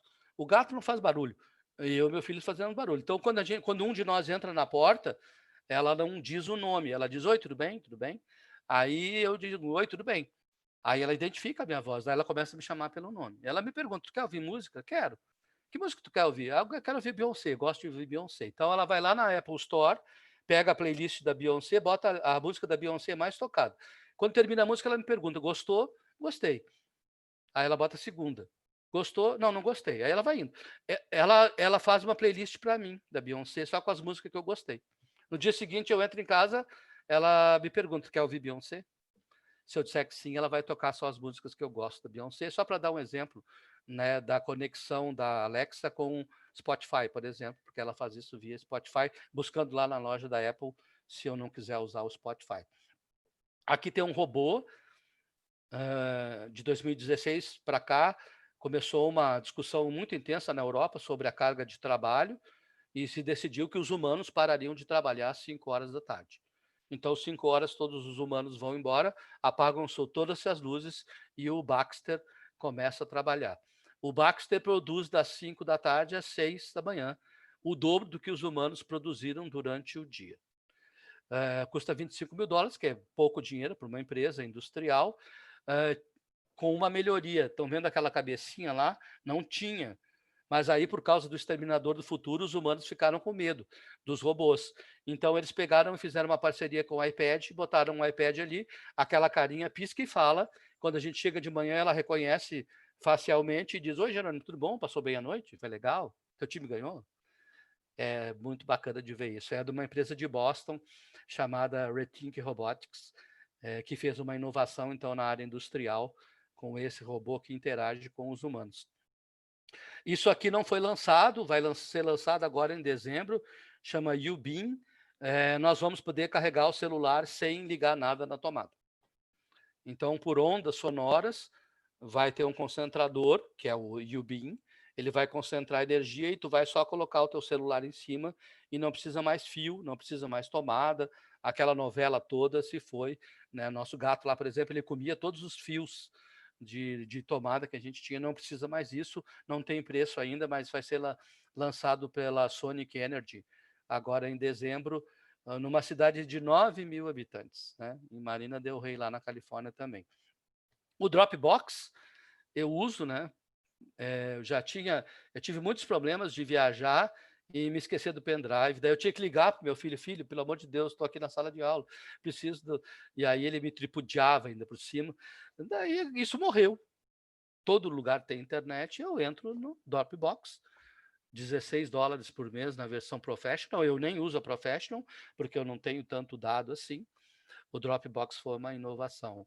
Essa eu adoro, meu filho teve isso, depois ele trocou para o mesmo, só que bateria daí, mas aí ficou o inferno. Nossa casa a gente teve que dar. O Guitar Hero. Guitar Hero é um jogo que foi criado para a gente aprender a tocar música e tocar músicas como se fosse um karaokê. Só que é um videokê daí, na verdade, com as cifras lá e tal, para a gente aprender a tocar música. Também uma inovação. Esse é o jogo mais vendido em todos os tempos, né? Dessa empresa chamada Harmonix, lá de Boston também. E as bonecas sexuais aí, eu deixo sempre por último, porque elas tiveram uma grande evolução desde a criação do primeiro motel lá em Barcelona, em 2017. A gente ia lá e transava com a boneca, pagava 20 euros por hora. Se tu se apaixonasse pela boneca, podia levar ela para casa, custava 2.100 euros. Naquela época tinha 6 modelos, hoje tem 68 modelos, mas elas não se mexiam, nem falavam. Então, a Lumidol, o motel lá, fez uma parceria com a Real Doll, que é a empresa que faz os bonecos. E eles foram atrás da A-Lab. A A-Lab é uma empresa japonesa que faz um só robô. Uma robô, na verdade, chama Azuna. É uma mulher que tu sentando assim a 3 metros, tu não percebe que é um robô. A diferença é que essa boneca faz coisas, a Azuna. Ela tem 80 algoritmos. Ela lava a roupa, ela olha para a tua máquina e para o painel da máquina, ela aprende como é que lava a roupa. Ela passa a roupa, ela passa o aspirador de pó, ela dobra a roupa e tal. E aí os caras falaram, bom, vamos botar isso nas bonecas também. Nós estamos nessa interface aí de criar bonecas para sexo. Agora já tem boneco também, tá? Antes não tinha, era só até perguntei para o cara quando entrei no site, é bem, bem interessante ver o site da Real Doll, porque tem um menu de 13 itens que tu configura, né? Altura, peso, cor do cabelo, se tem depilação, não tem depilação, qual tipo de depilação tu pode escolher, tem tudo que tu pode imaginar lá. Ali está mais ou menos o menu, né? Ali no meio da tela. E eles estão nessa transição de fazer bonecas inteligentes. Já tem, né? Falam algumas coisinhas, mas como se fosse exatamente um ser humano. Vende aqui no Brasil, se alguém quiser ver.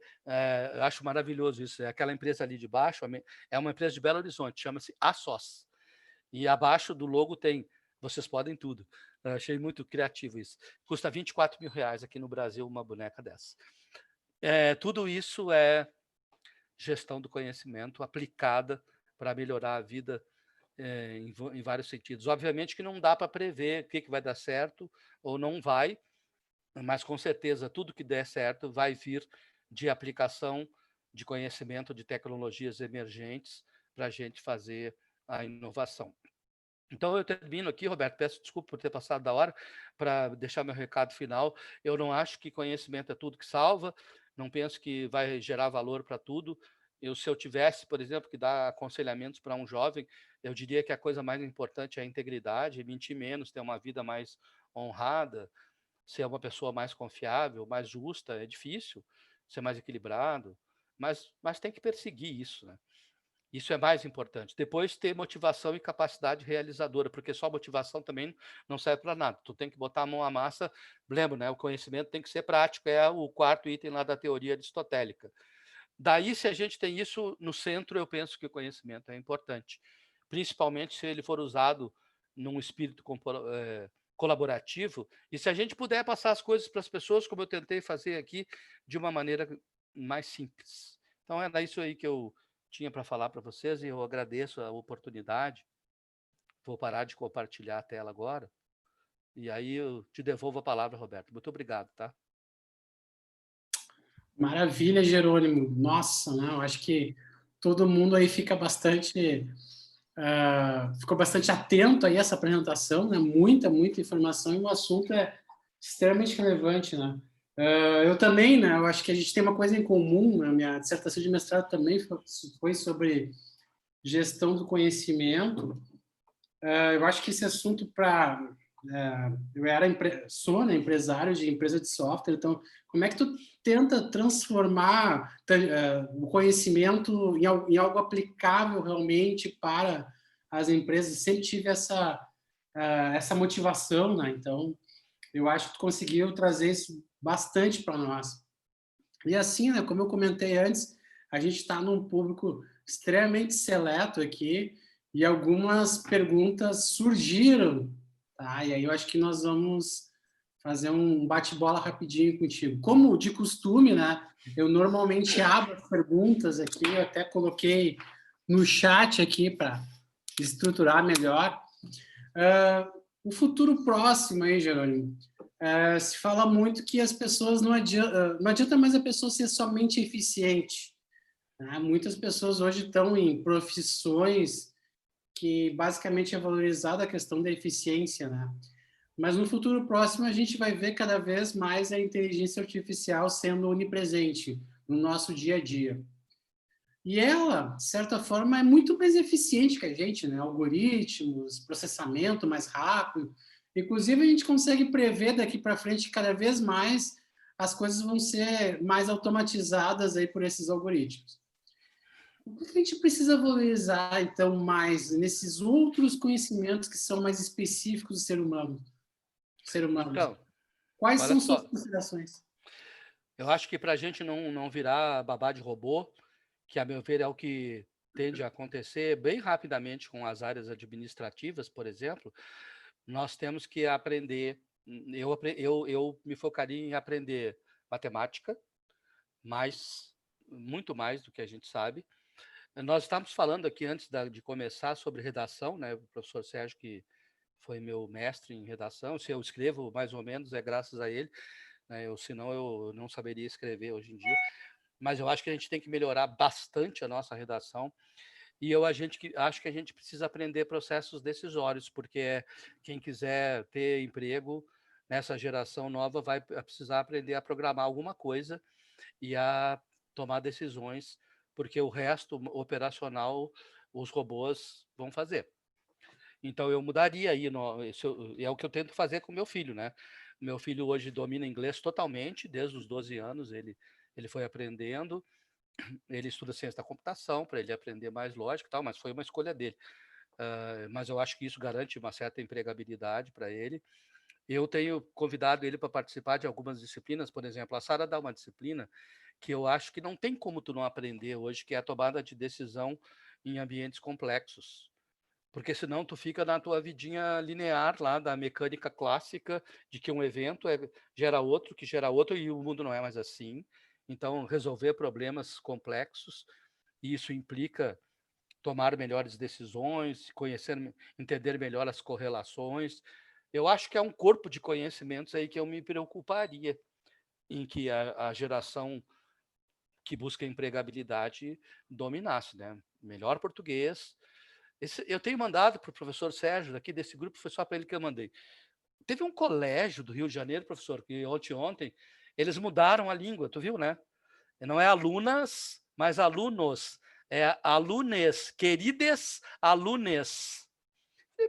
Pô, mas os caras não podem fazer isso, gente. Tu não pode sair mudando a língua, não é assim. Tudo bem que a língua é uma coisa viva, mas, cara, para com esse mimimi, né, de politicamente correto, de questão de gênero. Para. Gente, eu achei matemática para afros brasileiros na URGS. Mas como assim, gente? Qual é a diferença da matemática para branco ou para preto? Sinceramente, que não faz diferença nenhuma isso. Matemática é matemática. Então, sabe, eu acho que tem que parar com essa baboseira e a gente aprender matemática de verdade, aprender português bem, que já é uma grande coisa. Antes de aprender inglês, tu aprender português bem. Se puder aprender inglês, melhor, porque daí tu abre teu mercado de trabalho para o mundo desenvolvido, eu aprenderia alguma coisa de lógica e também de processo de tomada de decisão e solução de problemas. Eu acho que isso é o básico para alguém ter empregabilidade hoje em dia, Roberto. Certo.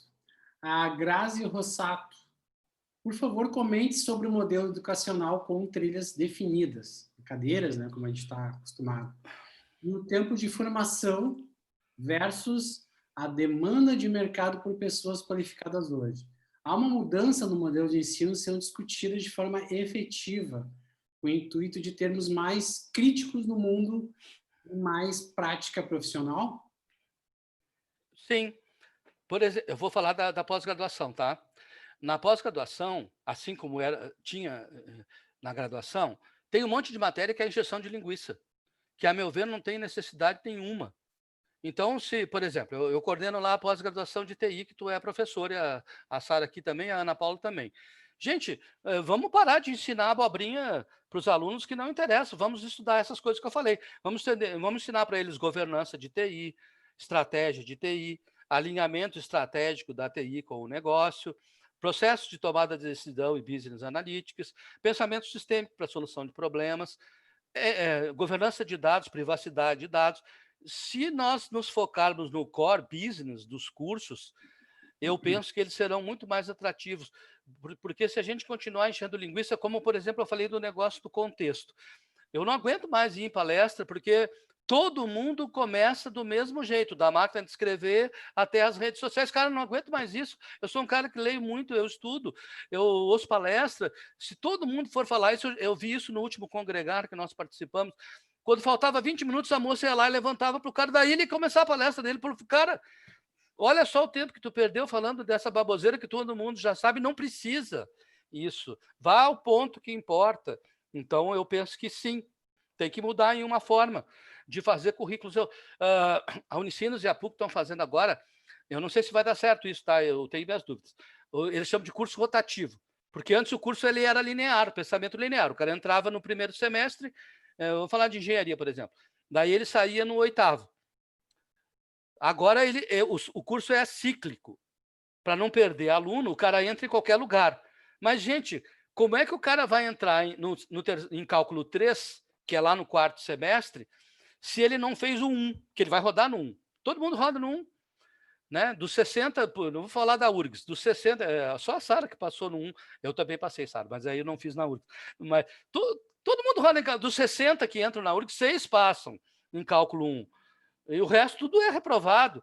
Então, como é que tu vai entrar lá no cálculo 3? Eu não sei se isso vai funcionar, mas eles estão tentando. E a outra coisa é parar com essa injeção de linguiça de matéria que não agrega. Gente, vamos nos focar. É o objeto final do curso, matemática e estatística, português instrumental bem aprofundado para redigir coisas interessantes. O que eu vejo de palestra com erro de português grosseiro, de crase, Z por S. Professor, se tu meus slides não tem nenhum erro, professor, graças ao que eu aprendi com o senhor. Mas o que eu vejo de erro grosseiro de português em slides, não tem como alguém avançar na carreira, então eu acho que os cursos têm que se reestruturar. Eu faço um esforço nos que eu coordeno para ser assim, né? Ir direto ao ponto. Mas, por outro lado, também eu entendo a questão comercial, né? Se tu faz vestibular só para o primeiro semestre, tu perde todo mundo naquela carreira ali, porque o cara já eventualmente está fazendo a segunda faculdade, ou ele começou e não terminou. Eu entendo essas questões, mas a comercialização do ensino eu acho péssima para a formação das pessoas. Então, tem que se pensar em formas alternativas. A meu ver, teria que ter esse conjunto básico de disciplinas que são fundamentais e as demais, as que vão diretamente ao encontro do objetivo do curso. Eu não faria mais como é hoje.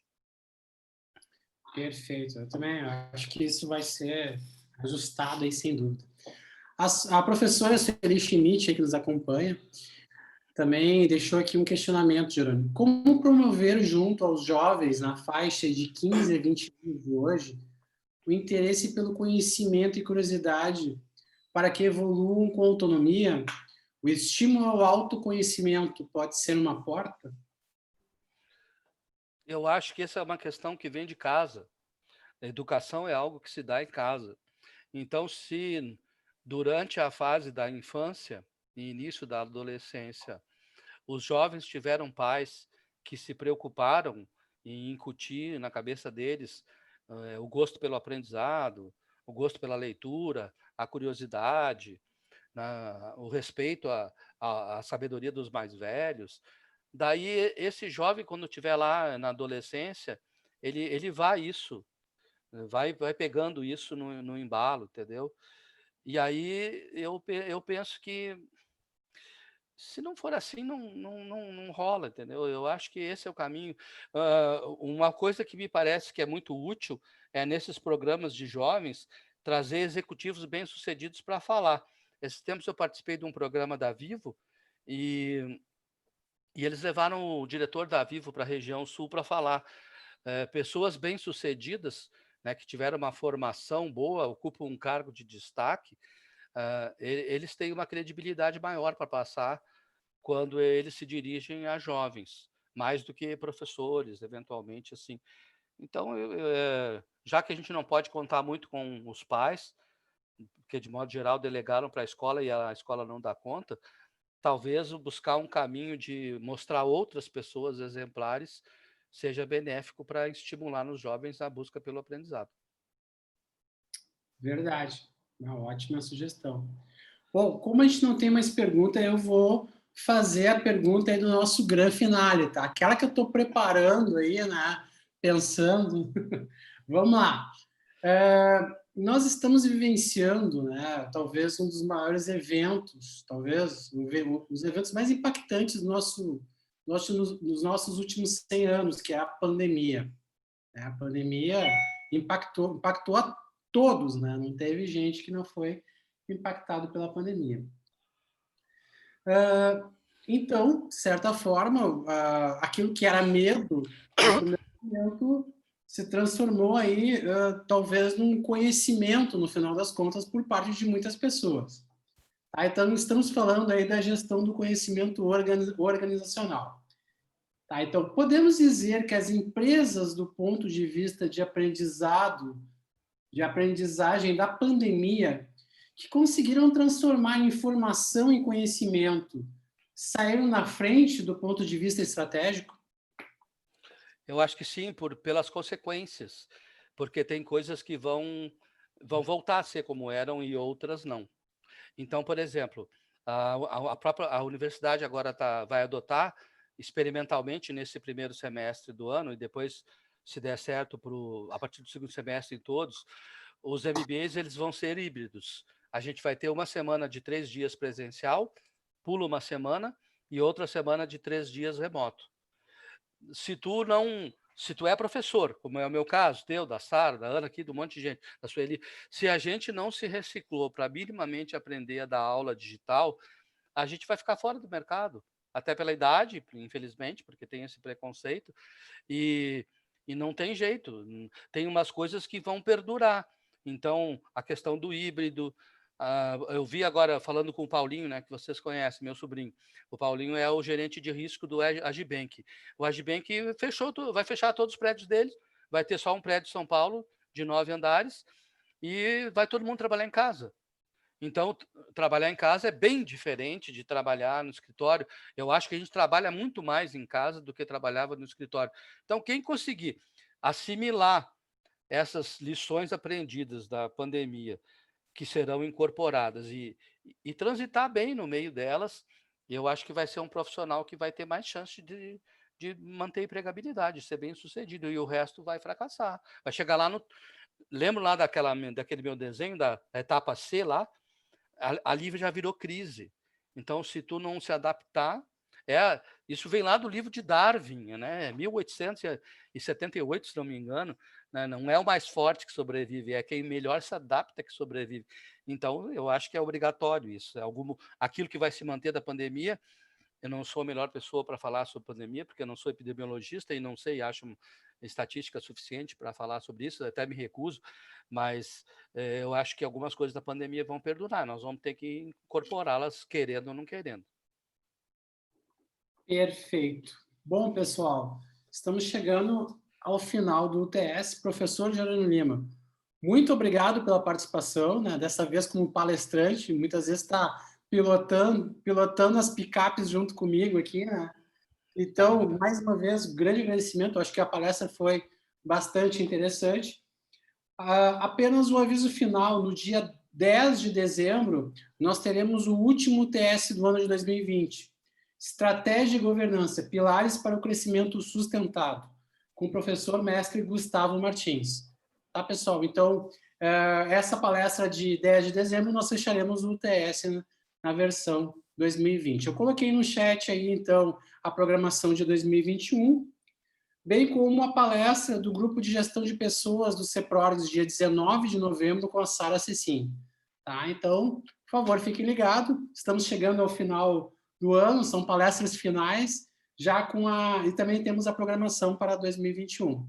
Tá? Então, bom, no mais era isso. Gostaria de desejar uma boa noite a todos, né? Sextou, aproveitem, bem final de semana aí, para a gente fechar com chave de ouro aí depois dessa palestra. Professor Jerônimo, mais uma vez, muito obrigado, tá? E até a próxima edição. Tchau, pessoal. Boa noite a todos. Tchau, tchau. Obrigado, Jerônimo. Obrigado. Até mais.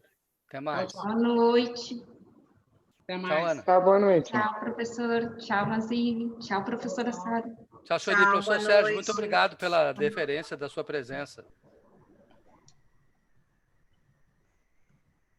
Até mais.